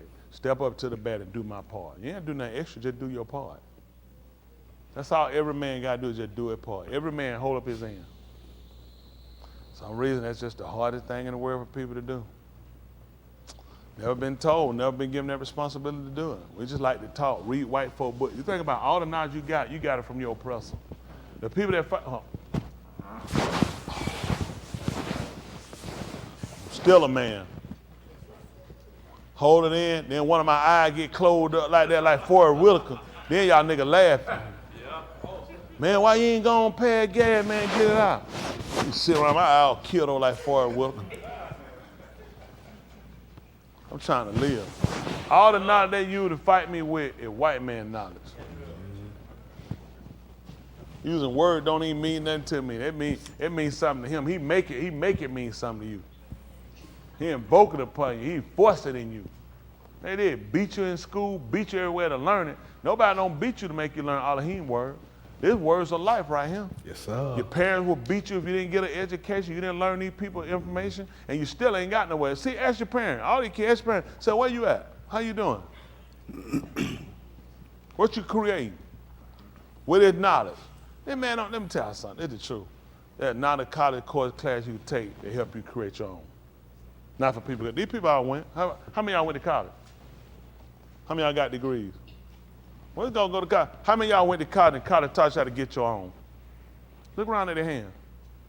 College does not teach you how to get your own. College teach you how to work for other people. They'll fight me with another man's word that ain't taught them nothing. The man ain't taught you nothing. The man taught you how to stay put. Everybody go to college and get a degree. Your name Kizzy. Stay put.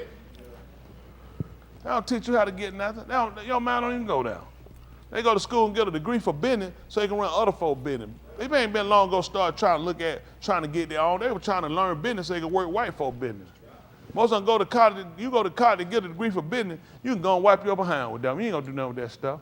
They ain't teach you nothing to run your own business.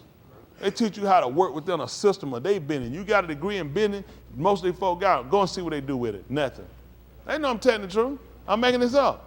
Most of them get a degree in business, they don't do nothing with it. It works inside of a system. That's how they get you. Everything they give you, when you get outside that system, it don't work. That's why the average person with a college degree doesn't wind up working in their field. Because you can only use it in one place. It ain't beneficial to me. I go too many places. All right, let's see what happened. Listen. Then Pilatus therefore took Yahushua and scourged him. And the soldiers platted a crown of thorns and put it on his head. And they put on him a purple robe, and said, Hail, Malach of the Yahudim. Yeah. And they smote him with their hands. Pilatus therefore went forth again, and saith unto him, Behold, I bring him forth to you, that ye may know that I find no fault in him. Yes. Then came Yahushua forth. Let me ask you a question. You done beat the man and did all that. Why you just let the man go? Right. Why would you be beating on a person that you already know for yourself the man ain't done nothing wrong? Does this system sound familiar? Yep. Has this Roman system gone anywhere today? Not at all. Because amazingly, this is a Latin court system. The same Latin court system that we go to today. This was a Latin. You know, we came along. You know, I never did pay attention. These people were Roman, and this was a Latin court. This is the same court we go in. So this is nothing new with incarcerating a person that you know of yourself has done nothing wrong. Why is he being held? Why does he have to then get with how police arrested me and beat me? Wonder where they got that from. Because amazingly, he was beat. And we want to march against police brutality. The system calls for it. It's a Latin system. Okay. Police brutality new. Go make a rap about it. It's right here in the book. This isn't new. And the sad part, people color sit here and just leave it on, oh, they beat my Jesus. This is what the system is designed to do. You take innocent people and you beat them and you already know that they're innocent. There are a lot of people of color in prison, rightfully so for the wrong that they have done. And there are a lot of people in prison and they know that they're innocent. They know, listen, you think that these organizations called Project Innocent are jumping on these cases and bring them up and the court just found out these people are innocent. They've always known. Yep. And they've held them anyway. And all these court systems, notice now, none of these Project Innocent systems are operated by people of color. They're all white students who take the time and take these cases, look them up. Ain't a bunch of niggas can take no case and bring up no case, no 15, 20, 35-year-old case up. They're all white college students. Now you telling me paid attorney who got degrees don't know more than some white kids still in school. Nobody knew this until they started going over the case. That's a shame. Y'all heard of this Project Innocent, 25, 30 years, 40 years, mama, everybody, then first thing old dumb nigga say he got jail. I hold no ill feeling against nobody. Everybody in my family dead. I'm mentally retarded now. I just want to say, thank you, Jesus. Thank you, Jesus. Just the dumbest they can be. I said, I hope the bastard dead. I hope the bastard die and everything the bastard got die. That's right.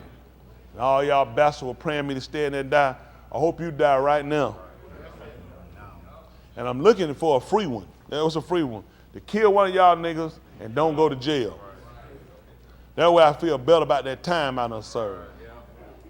It's crazy, man. Now I gotta go meet with some state representatives to question me about paying me a check. What are you gonna do with this money? Do you plan on becoming a drug lord? We had a person with him before. Did 25 years. Yep, 25 years. Because a white woman said that he raped her and he didn't rape her. Because it wasn't him. And she didn't have on her glasses. She was 70-some years old. He did 28 years in prison because a white woman said that he raped her. 70-some years old. What you finna get from a 70-year-old rank up, booty flat like sheetrock? Front don't work. Who raping them? Nobody. And you ain't got your glasses on. And you do 28 years, and he had to go meet with Georgia board, the state board, and they want to know if they gave him the money for the time he was arrested, that they had belief that he was gonna go to, listen, he told them, so they asked him, do you plan on flying to Colombia and buying keys of cocaine and coming back here being a drug lord? What kind of question is to ask somebody who's been locked up for 28 years? You've been locked up for 28 years, and you finna fly to Colombia and buy kilos of cocaine and come back to Georgia and become a drug warlord. This is when white people insult your intelligence.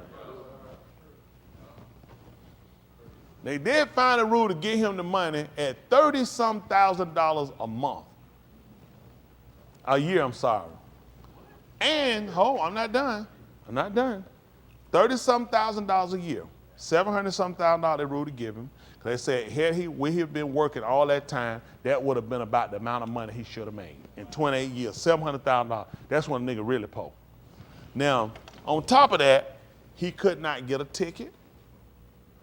He could not get arrested or get in trouble, and he had to maintain a job in order to get that money. Yes, those are right. Couldn't get a ticket, he lose it. Yes, a ticket. Hey, come on, you're a felon. You done 28 years for fake raping a white woman. You get a ticket, you throw all that away, Dave. Come on, be sensible. Or if he didn't keep a job, he couldn't get the money. Y'all see all these little group and these guys get out of jail. Oh, they even get paid. Don't believe that. It don't work like that. They reduce all that down. They got caps on how much money they get. They break it down over a year, and you got to have a job. And while you waiting to get the money, which takes years before you get it, you can't have any involvement with the police, not even a ticket. All that thrown out. Can you imagine that? All it takes, the police to pull me over, put that in that database, and slap me. Who to say, them bastards ain't set me up. One ticket, Uncle Ted, 28 years I served. I'm finna get $750,000. I'm thinking cash right now. No, over years. And I gotta have a job. Or they can't give me the money. Everybody be thinking, them niggas finna get paid. It don't work like that. That's why I told you, it don't make sense to continue the system with them. I'm being honest with y'all. It don't make, I don't see why, what am I asking for wrong? Am I asking for a parade to kill white people? All I'm saying is, learning is saying, we won't do it. We're not doing it anymore. It's over. At any cost, it's over. You can't be over. You will make no more decisions. You will rule over the niggas that let you rule over. You won't do it over us no more. We done. We don't have a voice. I can't go to white people about white people. How is that going to work? White people doing me wrong. White people beat it. White. I said, you do know I'm white, right? Why would you, what am I going to do? That's not an issue that pertains to me. My case has to be heard by people that look like me. My case got to be heard by people that feel the same way I feel. Every race need to get their people in pocket. We need to get all out. I'm telling you what we need to do. We need to go whipping behind with our people. Everybody don't do right, we're just taking you out. We need to get ownership, but we're going to take care of it. We ain't going to have the money. No, you ain't going to embarrass us. We just like old folks. Something they bring you to us. Yeah, you know, the Negro, he was out here, you know, raping kids out. We got it. We got that from now on. You like raping folk? That's it. Take care of white folk. We gone. We handle our own. Everybody handle our own. Take care of our own. In prison, incarcerate our own. Y'all in there, we catch you putting your deal picking somebody behind, both of y'all dying. You ain't doing it. Get you in, we not have. We have humane prison where folk do right and live right. Not sitting here pocketing, making, I ain't make no sense. Give you a phone booth in there and give you a quarter. All this should cost is a quarter to make a phone call. That's what it was on the street. It don't make no sense nobody paying no $15 talking on the phone for no 3 minutes. That's retarded. That's retarded. Now, who you think making money? Why y'all think they said it only give them a little bit of food? That's how they can make money in the commissary. It don't make sense not to feed a man. All you're doing is setting crime up. Because a nigga who can afford to buy a stove gonna sell a stove, and then somebody gonna wind up getting killed. Feed the folk right. You ain't him, you committed a crime, you need to eat. You're a raper. Well, we ain't gonna have no rape. Any raper, child molester, we ain't even got no jail for you. I tell you, I'll be honest, we ain't even think about you. Hey, how you think? What y'all gonna do with us? Oh, we gonna kill you. So in 10 years I'm gonna die. I don't know who told you no 10 years. Man, we ain't got that kind of time. We gotta go. Isn't that right? We gotta do everything right now. It gotta be done now. I'm telling you, man, there's a little baby walk down the street. Nobody touch her. Don't just like, they gonna kill her. We got cameras say, try it, boy. We gonna kill you. There's a setup. We'll have mics everywhere. Camera, we'll kill you, boy. Don't try it. Boy, you're dead, boy. You're dead. Kids need to go outside and play. Don't y'all think that? Women, don't y'all want to be able to go, don't have to worry about no man knocking you out with something, putting you in no car, raping you. That's done. That's done. Oh, the man, we have a safe, listen, white folk become, can we come over? Let me check your background first. Got to look in the eye. There you see a man honest. Who want me to look in the eye and say they're honest? Come on, Mike, let me sit down. Come on, Mike.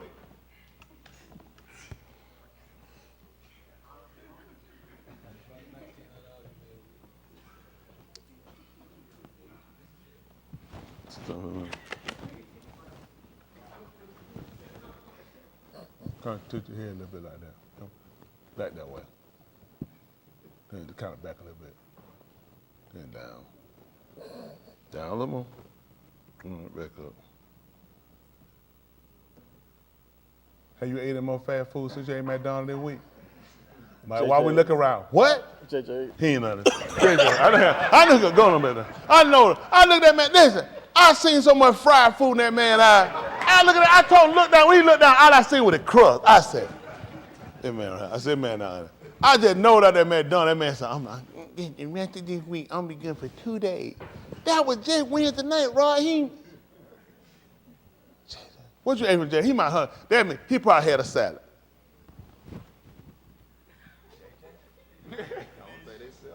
Fish. Chicken. Dang, why are you looking like that, Dang? I didn't know that was a combination. I don't know. I ain't know. They sell chicken breast at JJ. A combo. What is it called?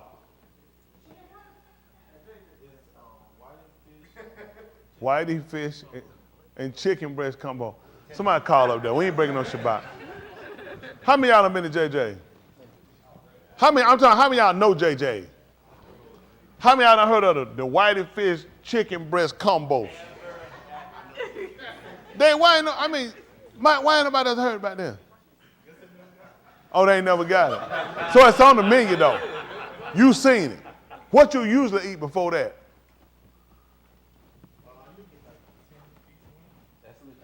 10-piece wing. That's 20. Cause that's the whole wing. Don't make it sound like you eating a drumette and a flat. That's 20. And you got that tip. You got that tip on there. Man, that's 25. That tip for good for at least 5 chicken. That tip good, you eat it right. Let me tell you what, I'm gonna tell y'all something. This nigga don't know about the tip, how you eat the tip. First, you tear that little flapjack out the back. You put out, it's a little meat back down that back. And you take it, come across that back.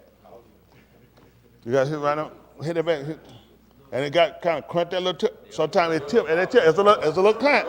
Tip, flip it. Don't eat the fat, it's just around the end. Don't eat that fat, nothing fat.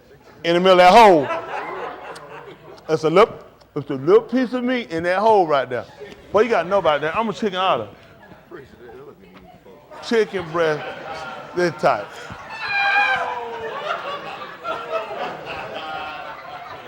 Chicken breast and shrimp combo. Mike, how much you pay for your combo?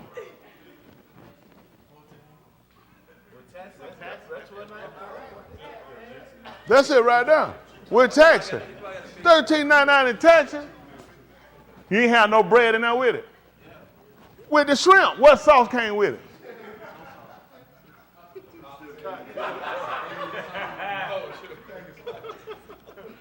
Choose any two, Mike. Chicken breast or shrimp. You got to choose two. Don't do that. You don't sit on white no there. That's tight. Mike, I don't know what we're going to do with y'all. Come on. Chicken breast, shrimp, mix and match, wing, chicken, tender combo, wing and nugget combo. That's tight. That's tight. That's the menu right here. Have you had the half chicken gizzard? What you against chicken gizzard, but you like pork ham? That's sick. That's it. That's the menu right there, Mike. That's the old one. You do know shrimp actually fall like in the fish family. That's true. Mike said, thank you, Mike. All right, let me see your Ukadan. Let's see what he told. What we at, 19 and 4? 5. 19 and 5. Yes, sir. Right. Listen. Then came Yahushua forth, wearing the crown of thorns and the purple robe, and Pilatus saith unto them, Behold the Ish. Come on. When the Rosh Kohanim, therefore, and the officers saw him, they sayak out, saying, Crucify him, crucify him. Mm-hmm. Pilatus saith unto them, Take ye him, and crucify him, for I find no fault in him. Mm-hmm. The Yahudim answered him, We have a Torah, and by our Torah he ought to moot, yes, because he made himself the Ben of Elohim. Yes. When Pilatus therefore shama that saying, he was the more afraid. Mm-hmm. And he went again into the Mashpat hall, and saith unto Yahushua, Whence art thou? But Yahushua gave him no answer. Come on. Then saith Pilatus unto him, Speakest thou not unto me? Knowest thou not that I have power to crucify thee, and have power to release thee? Let's see what happened. Yahushua answered, Thou couldst have no power at all against me, except it were given thee from above. Therefore he delivered me unto thee, hath the greater kata. Now, this is where I wanted y'all to sit back to kind of consider the fact that he realized something that we don't realize. See, what we typically do, we typically kind of give out because of the authority and the rule that they have in their system. And we typically feel, people want me to feel like they feel with these people. I don't feel these people to the same magnitude or degree because I understand that the only authority they have, it comes from Elohim. This was the same thing that Nebuchadnezzar had to learn. That Elohim give it. Elohim is the one that bestow upon it. Elohim the one that also they cast down. As soon as his people will come to that understanding, then we can get back to doing the business of Elohim. But as long as we have the fear of and they have the control of us, it actually keeps us from being saved. Let me tell you something. The book says that perfect ahab, what does it do? You telling me that we don't have fear? Let's be honest. What does fear have? Torment. And guess what happens when you have that torment? And why y'all think we sit in the state we in? See, it's needful for us to be willing to stand for the fact we have to set a line in the sand to say we need to self-govern because we need to get back to doing the business of Elohim. I'm trying to see everything I'm telling y'all, it just plays in position of salvation. Look at what happened. We have an innocent man who went to prison. We know it wound up being for our benefit, but just to show you how corrupt the system was. If you know that this man is guilty, you know this man shouldn't be put to death, why are you still holding him? Why is it that you allowing other people to play a part in your demise of it? Now you have to ask yourself, what group of people play a part in your captivity? See, niggas don't want to look at the book like this. The only reason he was being held because of other outside influences. You saw he wanted, the book said he was willing to release him. But them jokers kicked up. Do you know how many other entities are playing a part? The reason why these people can't give you reparations? Do y'all know how many other groups are playing a part? The reason you people can't get yourself set up? And they have no idea. They have no idea. These people don't function. Let me tell you something. There's no race of people out here that has ever worked for your benefit. And they're not doing it now. When all Europe can get behind Ukraine, where were they when it came down to us? Yes, sir. Where was Europe? That's right. All these countries align themselves with one another and help and fight for. These folks get peacekeepers. Where were the peacekeepers when these crackers were burning us up and shooting what? I'll tell you, remember when the peacekeepers came on here? When the foreign soldiers came, when y'all were getting shot with water hoses in the 60s? It was on their news. The same thing that happened to you happened to everybody that looked like you in these other countries. And nobody said nothing. Nobody is saying nothing about it, and I'm sick of it. I'm sick of it. It don't make sense. It don't make sense that we've been reduced down from territories. And a nigga satisfied with a plot of land. Nothing. Nothing. You are totally disrespected. Nobody had fought for you. Nobody had fight for your liberation. All the niggas keep thinking, education. What are you going to get from education? Your oppressor is educating you. There's not a system where they allow us to educate ourselves. I know these niggas, homeschooling. Wow, that's a great system. The same whole school that has to meet the standards of the state. Whatever you teaching your kid in secret, they can't do nothing with it in public. What they gonna do with it? What you gonna go recite some nigga history to these folks on the job? It's a joke. Homeschool a joke. Everything we do is a joke because you can't do anything with it. The better thing you can do is to educate yourself and come to the realization of we have to have separation of government. That's the only way it's going to work. That's even for our salvation. It can't work. Why? Okay, Purim. We celebrate Purim. We keep it, right? What was Purim about? Fighting against their enemy. And they fought against their enemy. What happened? Artaxerxes still ruled them.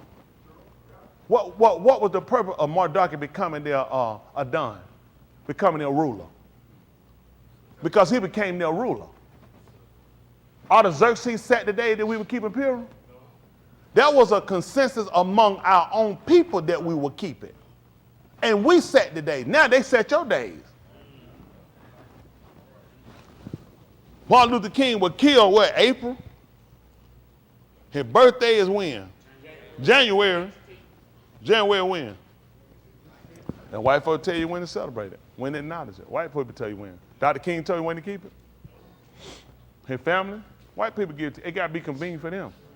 Go and see who Dr. King Day benefit. Federal employees get off with pay. Niggas go to work. Do you get double pay? Do you get time and a half? Wow. Happy Martin Luther King Day, nigga. Side benefit, they get paid. Because it don't affect them, they still get paid. To not go to work. The banks to close with your money. You go to work and you can't get your money on Dr. King Day. Happy Dr. King Day, nigga. Great celebration. Every nigga should be paid. Should be mandatory. You don't have to work and you get paid or you don't miss a beat. I'm just telling you, I mean, you really don't look at your situation. In order for them people, listen, when these people came together and made a consensus, it was a consensus among all the providence. This wasn't just kept in one. 120 providence all agreed that it was going to be kept. They laugh at you when you talk about Kwanzaa. It's too long, too many days. Every day Kwanzaa got something different. It's an African culture. Is it recognized all over the world? Christmas is. It gets shot down because of Christmas. Christmas 2 days get more accolade than all the days you got at Kwanzaa. It's a joke. White people ain't finna do that. They ain't gonna be made to do it. They ain't gonna be recognized because it's not their stuff. Nothing of yours is any importance, nigga. That's all I'm trying to tell you. And that's because you don't put an importance on it. If I don't put an importance on me being respected by you, why would you do it? Everything he got, he make you do it. When that song get played, stand up. That's the flag. He enforces it on you. He pushes it on you. If you don't, then that means you're against the country. You don't have no importance. White people don't stop to recognize no African flag. The people. Our flag represents the people. Our flag represents the land. Our flag represents the riches, and it represents the blood of Africa. He will never stand to recognize it. That's a nigger flag. I can't stand and represent his either. That's a white man flag. It had nothing to do with me except for in part being impoverished and being enslaved. But we'll give him that. But you get nothing in return. That's not even a fair exchange. That you don't even get recognized. For your brutality, for all of the things that you rented and you given this country wouldn't even be here if it wasn't for you.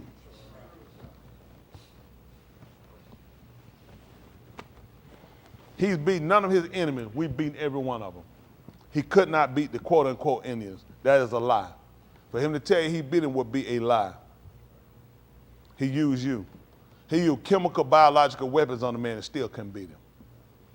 He could have beat a man with bow and arrows and he had guns. He needed you. The Buffalo Soldiers. We butchered them and we killed them for him. Where's our recognition? John Wayne, Clint Eastwood, Kirk Douglas. He don't know who killed him. 3 white boys kill all Indians. That was us. Everybody that was an enemy of him, we fought him for him. We beat him for him. When his own kids fought him from the South, when he was in the North, he couldn't beat his own kids. We came in to help him. He lied to you to get you to fight for him. Told he'd give you your freedom, and you're still a slave. He's never done it, but when he tells history, he'll tell you about the great fight and how the North fought to deliver slaves, which was a complete lie. They did not fight for slavery. He promised you some slavery in order to help him win for the Union. He never fought for your slavery. But we came along, what did we told the fight was about? Slavery. It was about free labor. It was about the South was outproducing the North. The same thing going on now. The South outproduced the North. These little pretty soft niggas ain't doing nothing up there. The South outproduced the North now. And they looked at, that's another thing you see how they changed. It was because the South had free labor. If you look today, the South has poor labor. They have low paying labor, the same equivalent to free labor. That's why a lot of people left the South. They went up north for the money, didn't they? Because they all been to college. You're much too smart. I couldn't compete with your knowledge. How am I going to beat you out?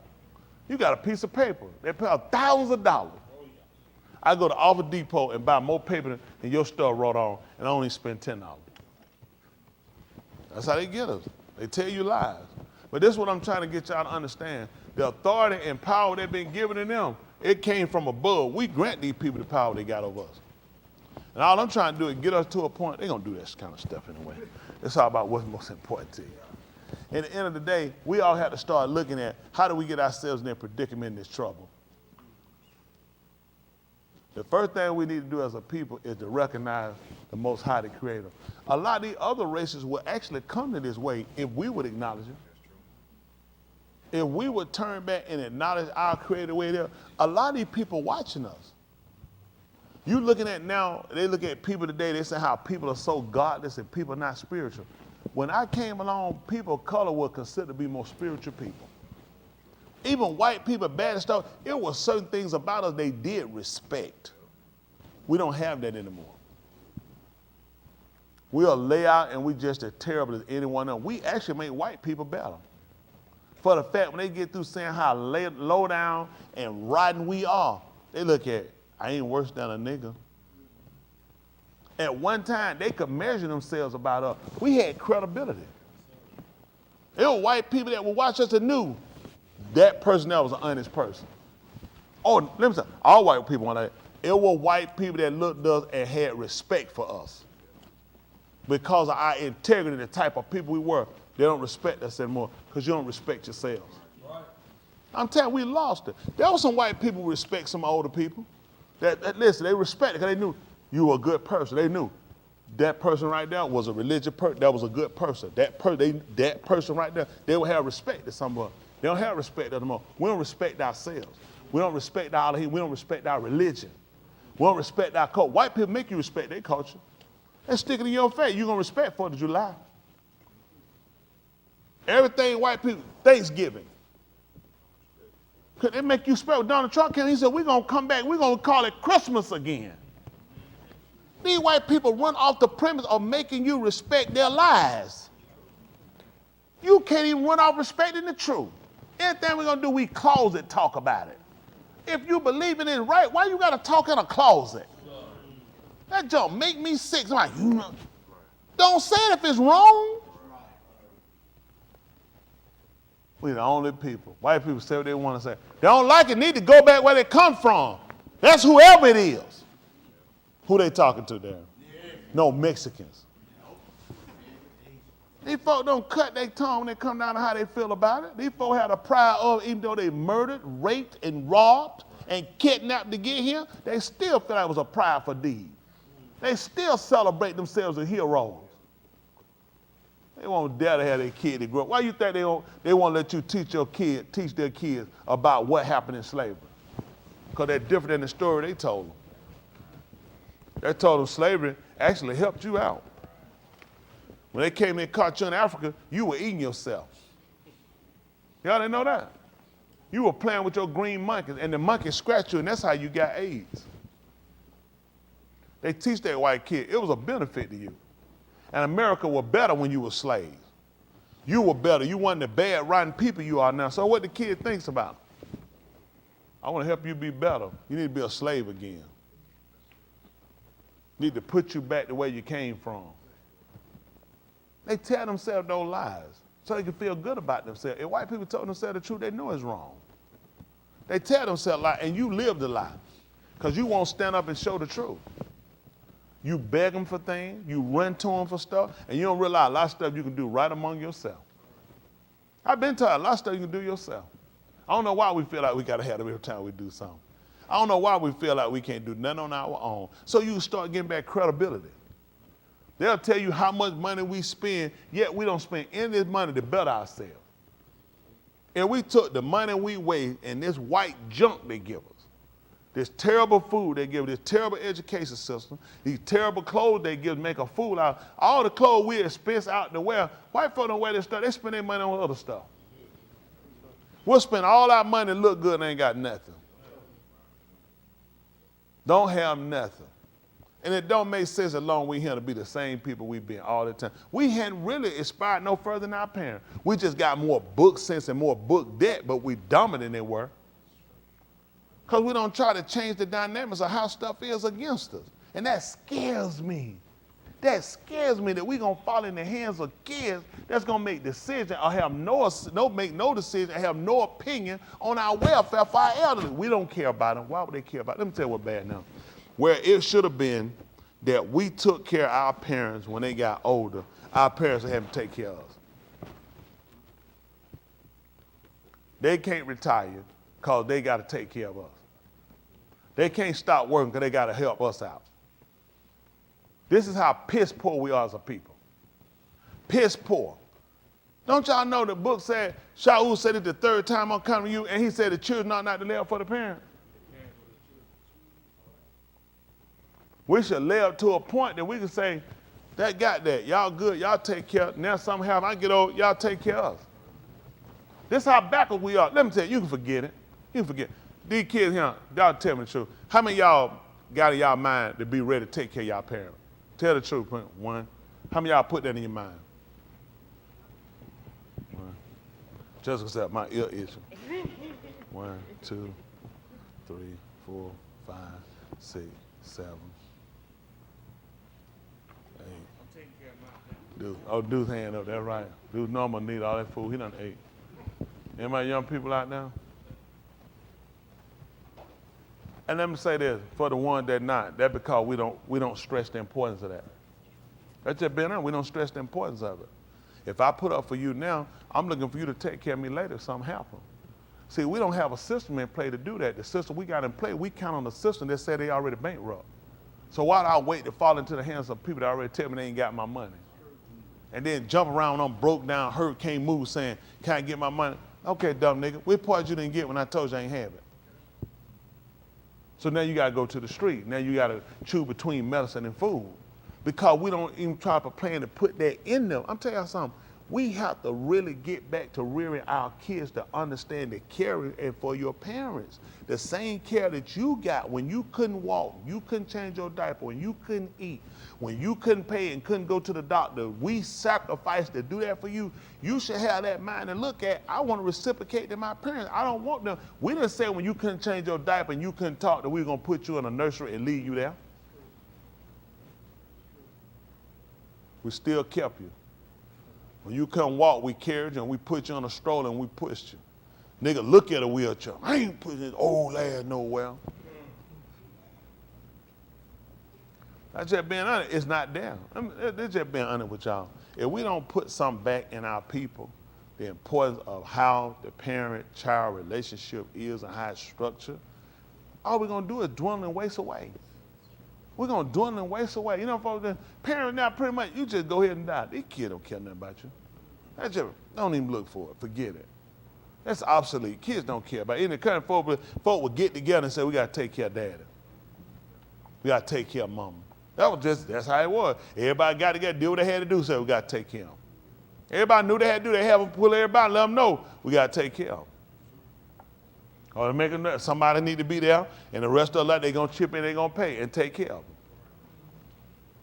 them. They won, because that's not in our mind. First thing there, throw everybody away. Nursing home ain't designed to keep people living. Nursing home designed for people to die. They need to keep moving their bed. They're trying to keep turning and burning. Because nobody taught us how to be able to do it. We didn't prepare for these things. We just thought you just keep living and one day you just popping out. We didn't think about you can keep living and get old, get sick, can't work no more, and time overlaps. And before you know it, you outlive what you put up and now you stuck. Versus we looking at, you were taken care of, reciprocate. If we don't, we gonna lose. We already losing. We already lost. This is not important to y'all, is it? Y'all young people, don't worry about it. You ain't gonna believe it. Every old person used to be you. Do the math. If you keep living, it come back around. Go ahead and rush them out the way. Go ahead and throw them away. It'll come back on you. We're talking about kids being able to reciprocate and put back. We got to be able to set ourselves up so we can set ourselves up some things so we can keep existing. Right now, we in their hand from the time we born. When the time we born, we fall into the nursery. That's going to fall under their system and the regulation of their system. Then you're going to fall into the news. You're going to fall into the school system. That's under their system. You're going to go to college under their system. You're going to work under their system. And you're going to retire. You're going to go broke and die under their system. It don't work. It's no benefit. It's really no benefit. It benefits us to do absolutely do nothing to stay in their system. It benefits us to break away and establish a system that better sits up. Okay, don't worry about it. That's just me. Wasting time again talking about nothing. Don't worry about it. You know what I tell y'all? Same thing I tell my kids. Don't need nobody. Don't need nobody. Every one of y'all in here are a potential person for them to snatch up and get and pull off and throw away. Don't you need nobody? See, right now, y'all ain't worried about it because you think it don't affect you. You just a step away from these people grabbing you, taking you, and everything you got. You under their system. They don't give you nothing that they don't keep rights over you for. There's nothing. Saying you're an American citizen means that not you have the entitlements of America, you are under all of the criticism of America. You're under all the authority of America to whatever they want to do to you. That's why nobody come and help you, because you don't sign a contract with these people. I don't see where you hurt. Your paperwork say you gave up all your rights. And you can say it ain't, but look how they treat you. What's the real benefit in doing it? What has it actually gotten us? Being a part and being under their authority, being under their rule and going their poll booth. Tell me how it helped us and where it got us to. Can somebody please just give me an intelligent sentence and tell me, while I'm running my mouth up here, talking about nothing, this is how it's helped us. And this is how we've advanced and became a better people. Can somebody do that? Can anybody tell me how it's helped us and benefited us? And what it's given us? So why are we still doing it? Condition. Exactly it. Being conditioned to be. Nobody blamed them when they broke off from England and they came here, did they? People thank them for it. How you gonna blame me if I said we break off and we establish ourselves as a people? Don't they still do business with England? I can't break off from them and still do business with them. So why white people, only people can do this? Let me tell you what you can't do when you're a felon. You can never be nobody when you commit a felony. How do these people manage to run Australia? They only went there as felons. How many of y'all didn't know that? How they got to Australia? It was a prison colony. They were shipped from England. They were criminals. Now they run the country. Children of felons, criminals, rapers, and murderers. They run the country. What nigga run Australia? How about the nigga was there before they got there, Daniel? And they call them aboriginals, which means in Latin, no original. Ab, when people talk about, look at my abs, this is how dumb you are. Ab means no in Latin. So they would call themselves aboriginal. They just caught on to this a couple of years ago and said we were getting rid of that title and we're going back to the name of the people we were before we met them. They called them aboriginal. They cut it off. They told them, no, not calling them no aboriginal. That wasn't our name. We had a name before we met you. That hit the news and stayed real low and gone. See, people starting to realize. That's why you keep defeating me. All right, how you doing? I'm aboriginal. You just told me I'm not original. And they want to know why they couldn't get their rights in court. I just stood up and told the judge, Uncle Ted, I was an aboriginal. And ab in Latin means no, not. I'm not original. And I'm here to get my rights, and I'm here to get my money for my compensation. I want compensation for what's been done to me because I am an aboriginal. I don't know why this judge ain't paying attention to what I'm telling him. Just like you telling him you black. You are a black American, which in their legal term something that pretends to be real.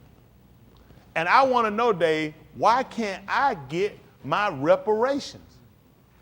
As a black man, as something that is pretending to be something. I am pretending to be a man. Do you know that saying? Basically, you are saying I am a transsexual. By saying I am a black man, that is equivalent to saying I'm a homosexual. I don't blame y'all, I'll be tired too. Once you get tired of being stupid, once you get tired of being behind, once you get tired of being ignorant, once you get tired of being insulted, that's all I need people to do. At some point, you can sit here and you can keep trying to read this, but if you don't come into the realization of there has never been a race of people that's ever helped you. It's never happened. No one can recall it. No one knows these people. Yet you play with everybody and everybody laughs at you. And until you get this reality in your mind, because they're looking at, you've been here how long and you this stupid? And we've been here for over 400 years under his leadership, and you're still this stupid. That you will elect one of them, that you will fight for them, and the people don't even like you. They will go to any other race and give them they will give them rations, reparations. Even if they ain't fought, they'll demand other people to give them reparations. Because it's not right and it's not fair. No one has come to your aid or defense to defend your right to be compensated. And you ain't got a brain in your head yet. They all make me their enemy. I don't get it. Why do you keep thinking there's something wrong if you say something about you don't like people mistreating you? Why do you think you just need to be quiet and you can't stand up and say something? White people don't run your mouth. White people don't control our mouth. They don't control no air we breathe. Right. You got a right to say what you don't like. Right.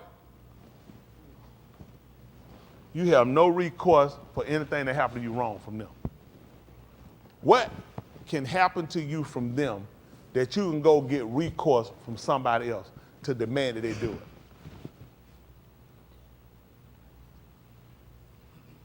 That's scary. Anything you get from them, you have to go to them. Anything you don't like from them, you have to go to them. And you tell me it ain't time for no change. It ain't time for no change. What are you teaching your kids? Go to them, ask them, wait on them, and wait on the Lord. What color is the Lord? Give it to Jesus. What color is Jesus?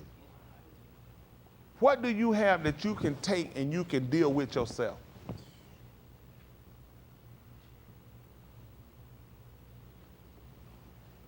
All right, I'm going to let y'all go. That's two. Yeah, that's sad people. Sad. Sad, sad, sad. Sad, sad.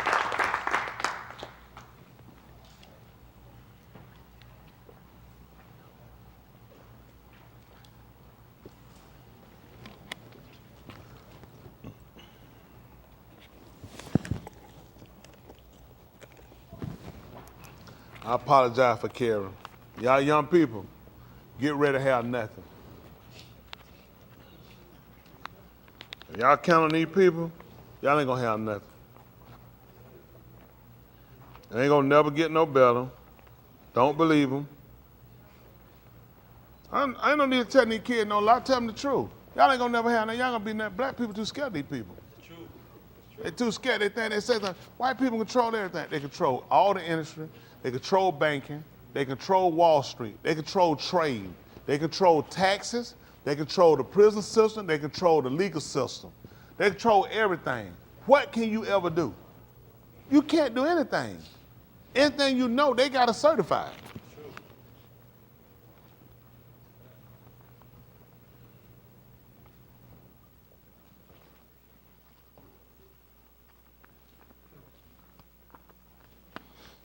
Look at the athlete. You ain't got one of them got no balls. Nobody care. Nobody care. And same thing, they're in the same boat you in. No matter how much money they got, whatever they got, all the white folk got to do is just come along and say one thing, take everything they got. Nobody do nothing about it. Nobody do nothing. You can box for them. Mike Tyson, where he at? Muhammad Ali, what he had? Everybody. You can't do that. Joe Louis, every one of them. Nobody got it. Jackie Robinson, everybody. They break them. Everything you got. They'll let these black folk run, shut them down. You ain't nothing. They can tell you I'm just complaining they tired of me. They can stay tired of me. I don't like it. I don't like it, ain't right. Y'all young people, y'all keep your figure, keep your fight. Keep your integrity. If you don't have integrity, white folk gonna use it against you. That's how they gonna always use it to undermine you. They're gonna play like you don't have integrity. They don't have integrity. White people ain't no position to judge on integrity. Ask them where your integrity at. You don't have any. Y'all liars. All of them Hunter buying. Don't lie, Hunter. You know you're on drugs. Hunter, you know you're a drug that. You know you're on drugs, Hunter. You know you're a lie, Hunter. It's the truth. Tell them. They don't have one of them. I don't know why, but they don't go with drunks. Child molesters. That's all they're pedophile the whole time. And listen, the average of them, don't believe them. And you need to know the truth, because they'll make you think bad. When you see them, because they suit and tie and no hair in their face, you'll think all of them innocent. They're not innocent. We know it ain't every one of them. They run you down all the time, and you don't think nothing positive about yourself. That's why I want y'all to make something out yourself. Start respecting yourself, love yourself, make something out yourself. Change yourself and change the people around you. I try to change the ones around our time people. They try to stay away from around me. They don't like it. They think I push too much. They feel like I put too much on them. I don't put too much on you. The system got too much on you. Being broke ought to be too much on you. Struggling, waiting on somebody to give you a handout, begging these people. They don't have a system for you. Anytime they give you something, they're going to set up to come to take it away from you. I've been told, this man he told you, if you learn Rumpelstiltskin, you know him. What color was Rumpelstiltskin? Black? What did they tell you? That white man ain't going to let you spend no straw and no gold, and he ain't going to come back and get something from you. He wants your baby. Make you sell your baby for his money. Man, come along and get you, trick you every time. We ain't got a brain. I don't know how them NFL players don't just shut the whole thing down. Basketball, everyone, all of them know each other. All the now to tell everybody say, man, shut it down. Man, how we gonna make money? We ain't making money now. They overtax you for it. They don't get it right back. All they gonna do is overtax you. Let you buy a bunch of stuff, they come tax you for owning some stuff. You took your money, bought it one time, why I'm paying taxes again on it? Makes absolutely no sense. I paid you one time, I should have to pay you again, Dave. Keep paying every time. We have to keep paying money. That's to keep you from always owning something. That's to always keep you in debt. You hear these folks, I'm debt free. They'll lie. You live him. You always gonna have debt. He ain't like Elohim. We pull out Elohim to forgive us our debt. So you shouldn't have no more. The white man keep debt over your head. You know debt keep you a slave. My young people, y'all paying attention to me? I want y'all to do better than us. Don't wait till y'all get old and broke down like these people. They all sickly. Yeah, we need to do something. Go somewhere and die. Don't be like these people. They ain't gonna do nothing now. They sit back and oh, if I were younger. Ain't got nothing to do with your age. Do something now. At least try to do something for the younger people coming behind us. Get them an opportunity. They don't want to do that. Set a mark. Y'all need to see people. You need to see people that look like you doing. White people, you think white people show white people you? They show white people, show white kids, white people doing something. They give white people a reason to aspire for something. They show white people talking and doing something. They show them white heroes. They don't show them black people. They show them black people, they show them committing crimes. They show them getting locked up. They show them on drugs. They show them having babies out of wedlock so they can enforce the hate and they can keep festering the hate they have for you, the dislike for you. They tell them, don't be like them. Show your kids them people. Show them slave owners. Show them one that beat you and water hose you and say, you don't want to be like them. They don't do that though. That's the truth, you know what I'm saying? I don't want to teach you to hate white people. I ain't teach you to hate white people, you just hate everybody wrong. Why wouldn't I hate you? You did something wrong to me. Right. Oh, come excuse me. You don't hate me, do it. Why would I be asking her that day? Because I'm done something. I ain't worried about white folk hating me, because I ain't done nothing to them. I'm talking, I don't want to teach you. You trying to teach them to hate white people. No, you did a good job on your own. That's right. You're doing a great job. All I'm trying to get our people to do to wake up and pay attention to what's happening around you. Start hating wrong. Stop sitting around making a fool out yourself. Get our men. I get our men to stand up. Oh, my God. Oh. I can get our men to stand up. You know how beautiful it'll be? Now I can take a million of these guys down here and go to the prison system till I come to get my son. Be like all he did when he came to Mizraim. I came to get my boys and girls. Y'all hear me? We go to get them. We come to get them and take them home. And we prepare a place for them like Elohim did. We can set up centers for them. We know some of them don't have parent insufficient. We set up a place for them where we can pick them kids now. We can educate them kids and get them kids the love and the nurturing they need. We need to be able to do that. You know, federal government for that. That's our responsibility. Y'all know how powerful that'll be to come get them kids like, I got a home? You got a home. You got toys. You got clothes. Damn Santa Claus. So you ain't wait no December 25th to get nothing. Get them kids some stuff and let them kids know they can't. That'll do a world of difference for them kids. Unfortunately, we gotta wait till the white government says it's okay. Did he ask our permission to lock them all up? Nope. Did he ask our permission to go in them home and take them out? I'm not asking for permission to come get our kids. Anybody gonna show them, they need to see it through us. That's gonna be that positive aspect they need. They need to see us positive men doing positive things, real role model, and people that care to let them know I love you, that'll hug them, that care about them. You ain't gonna change everyone, but some of them will change. Some of them will change because they know you care. They know if you're genuine. These kids, kids know if you're genuine. That's why all of them come up here and cry. And a little mad, well, he just cry anyway. Rest of them come in and hug, but he know, before he cried, he looked up, he said, you're a good nigga. Ah! That's why I appreciate that. At least he told me that before he bust out crying. He always look at me and say, you're a good nigga. Ah! That's it, yeah, I appreciate it.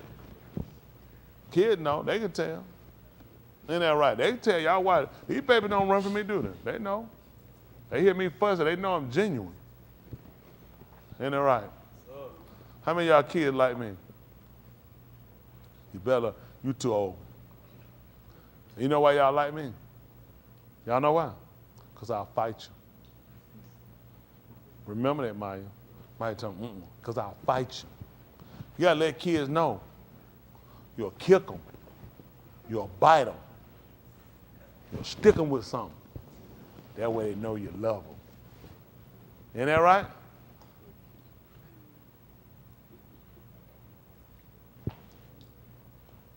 What about fighting you? What about trying to throw nobody else on the butt? I can fight you. Fight Gavin? That's really good. That's your friend, ain't it? They don't know what it is. You said yes, she said whatever. All right, let's get ready to stand. Give Miss Shahua a hand clap.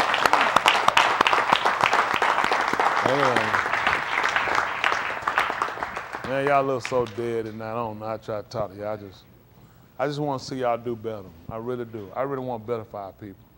I'm telling you what, we get, if we can get our people this liberation, it'll drop that heightenedness of hate we have against one another because we'll stop hating ourselves. It'll drop that little stigmatism we have about each other, assuming, nigga, you gay, nigga, you look at me.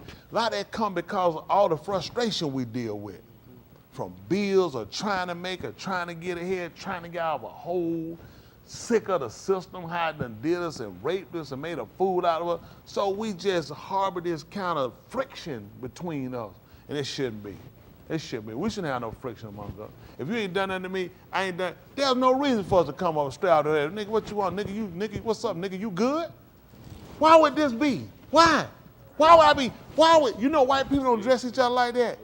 They put the friction between us, and we gotta break that cycle. How you doing, my man? Doing all right? Good to see you, man. Good to see you. And that dropped that. Whatever we was trying to think, that's done. That guy was all right. That changed. I had a process about it. I don't have that anymore. But the way we go there, we don't talk. It's Joe what I thought. Oh, she want me. That's why she ain't speaking, old hoe. Where you get that from? How you doing, man? I'm doing all right. Good to meet you. That dropped that. You know, we always think something, oh, ho, she trying to just want to get a nigga money. We got so many bad stigmatism about her. That's why we clash. It's bad for us with the women. It's bad for us with each other. We got to break that cycle and learn how to speak to one another and respect one another. But we got to respect ourselves first. I'm telling you, it worked. They ain't gonna work. We see a white person, we go out the way. Well, hey! Listen. We make it our business to speak that man right and professional so you can be accepted. But we don't even waste it. We don't even give each other a second look. A little second. How you doing? Doing all right? Good to see you, man. Doing all right? Good. How you doing, man? Doing all right? We don't do all that no more. Talking about COVID. We weren't doing it before COVID. COVID ain't changed that for us, but nigga, we already wasn't speaking. We already thought the worst of each other. We never gave each other a fair shake and a fair deal. We just automatically assumed everybody was after us black. Who gave us that? And the rap. I'm telling you something else.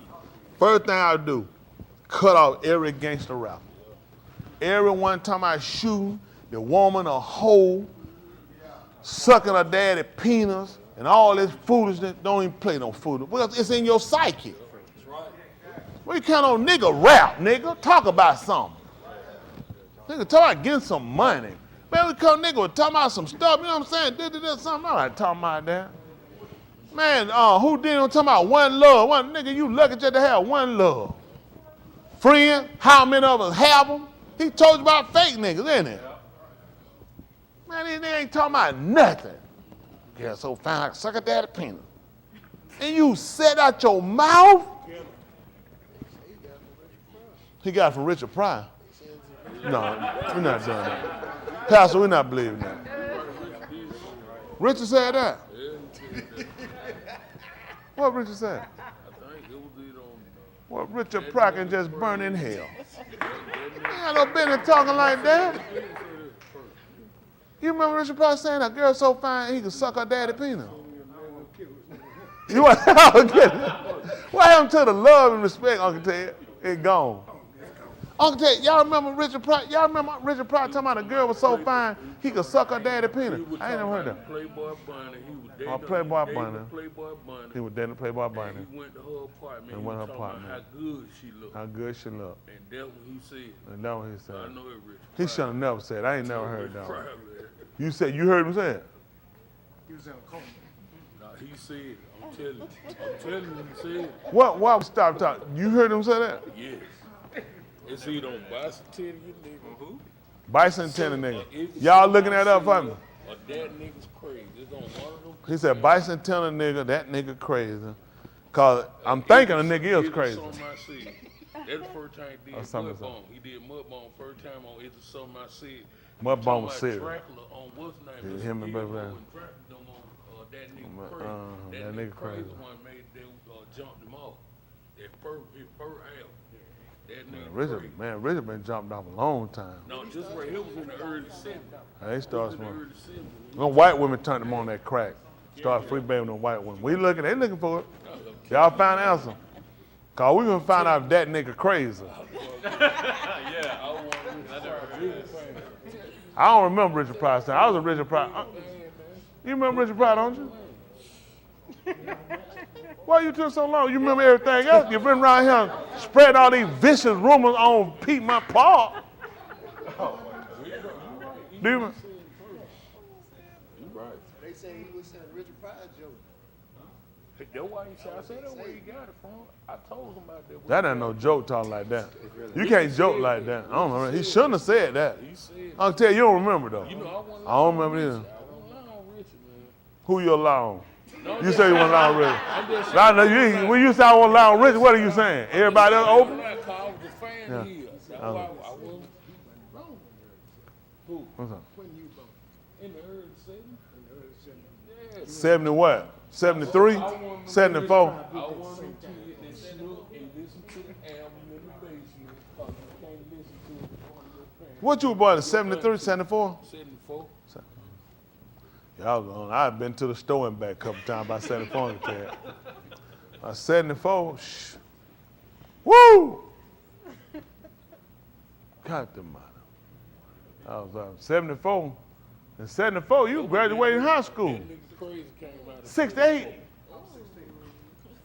That man said 68 he graduated from high school. 74. 14.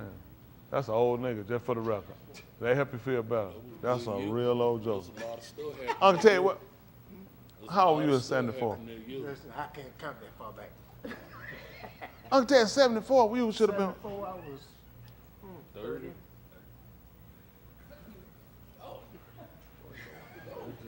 Good no. Let me ask you something. 30. 74. So that means 63, you were like 20, you were 20, what, 22? No, 21? So you the one holler, it came from the grassy knoll when Kennedy got shot. Well, that's true. That wasn't me. it was the uncle. That man said, it came from the grassy knoll. Uncle, you were 21 when Kennedy got shot. Somewhere around that, about 18, something like that. So 60, 74, you were 30. 62, Kennedy got shot. 62? Yeah, something like that. I was about 18. 18, somewhere around there. God the money. How that make y'all feel? In 63. You was shooting crap when Kennedy got shot. They said they found some dice around there too there. Did y'all find out that he said that before we go? He said it. What album? What album is on? They ain't found the album. He did say that though. They gonna check it or something. He said it, man. I'm telling you, he said it. It was a thing too. He said that. That he said. That when he lost. That junk went right over our head, man. So went over mine. I meant all that. Nobody replayed that. What's our announcement? All right, everybody ain't him. Say they ain't him. Everybody him say we him. We in the house. Ow. Yeah.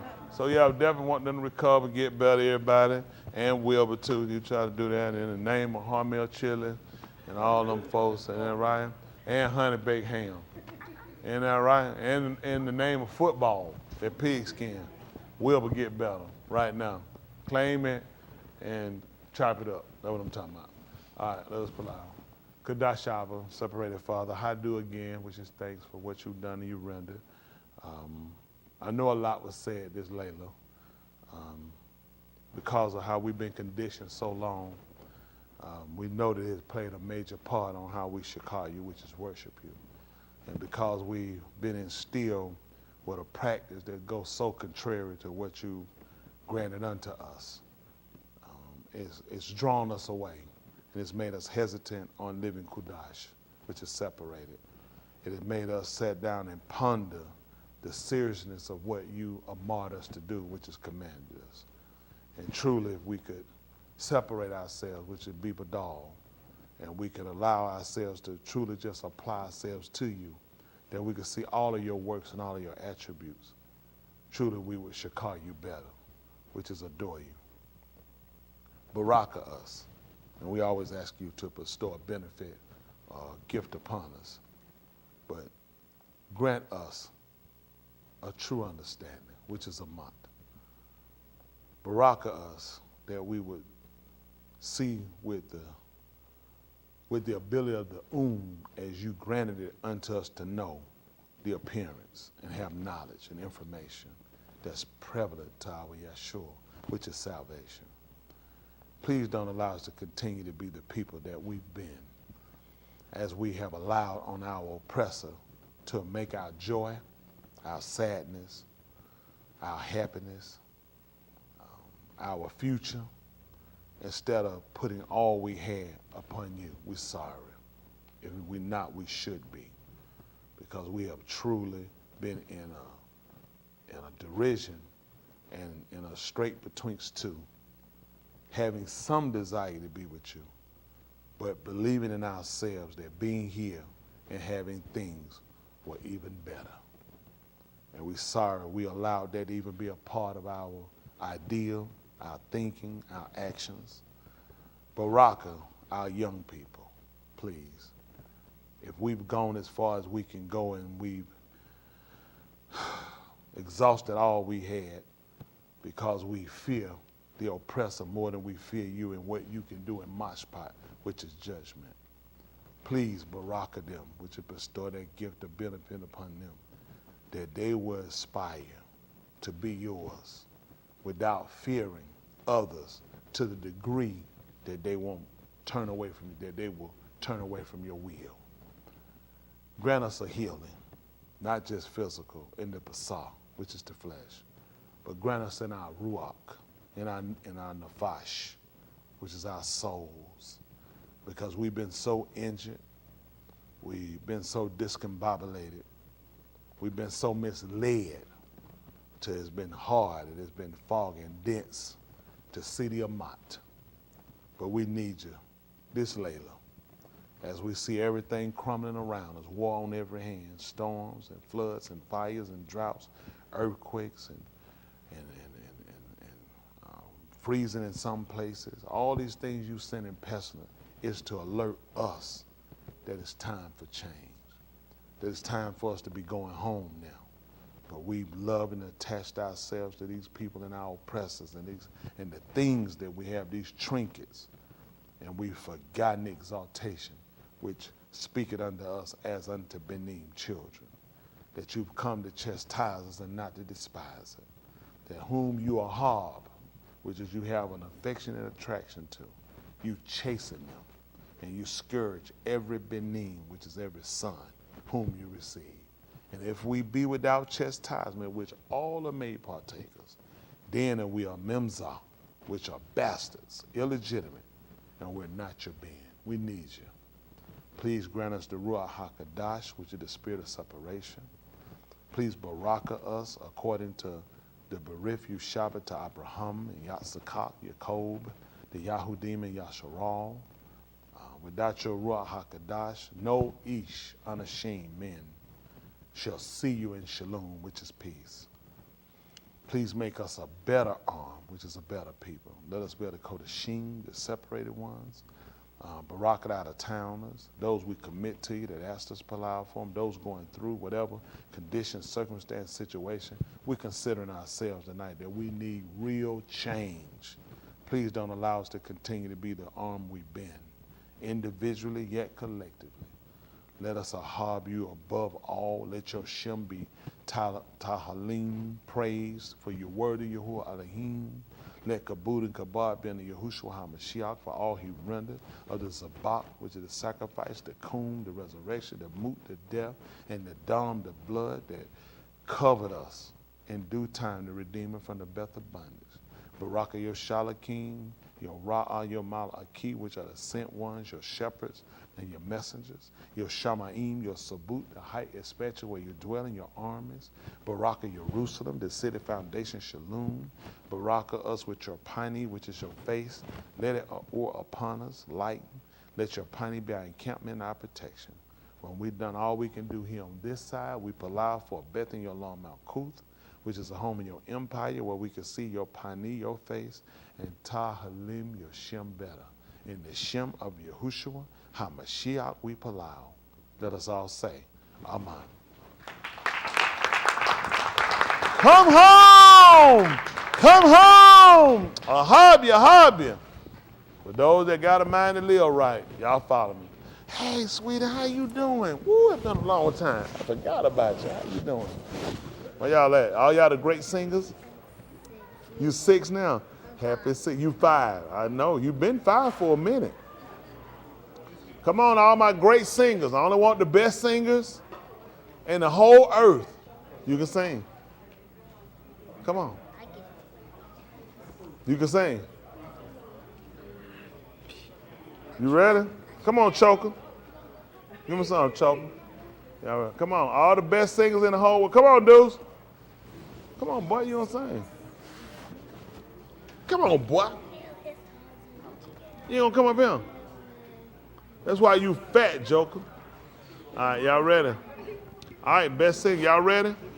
Y'all got it. 1, 2, 3. Y'all ready? 1, 2, 3. Hit it. Hop the little children. Oh, all the children of the congregation.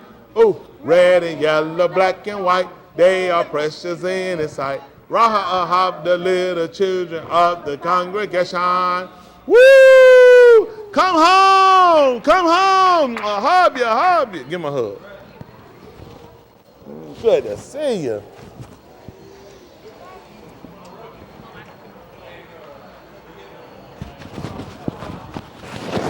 What are you doing? You want to speak to me?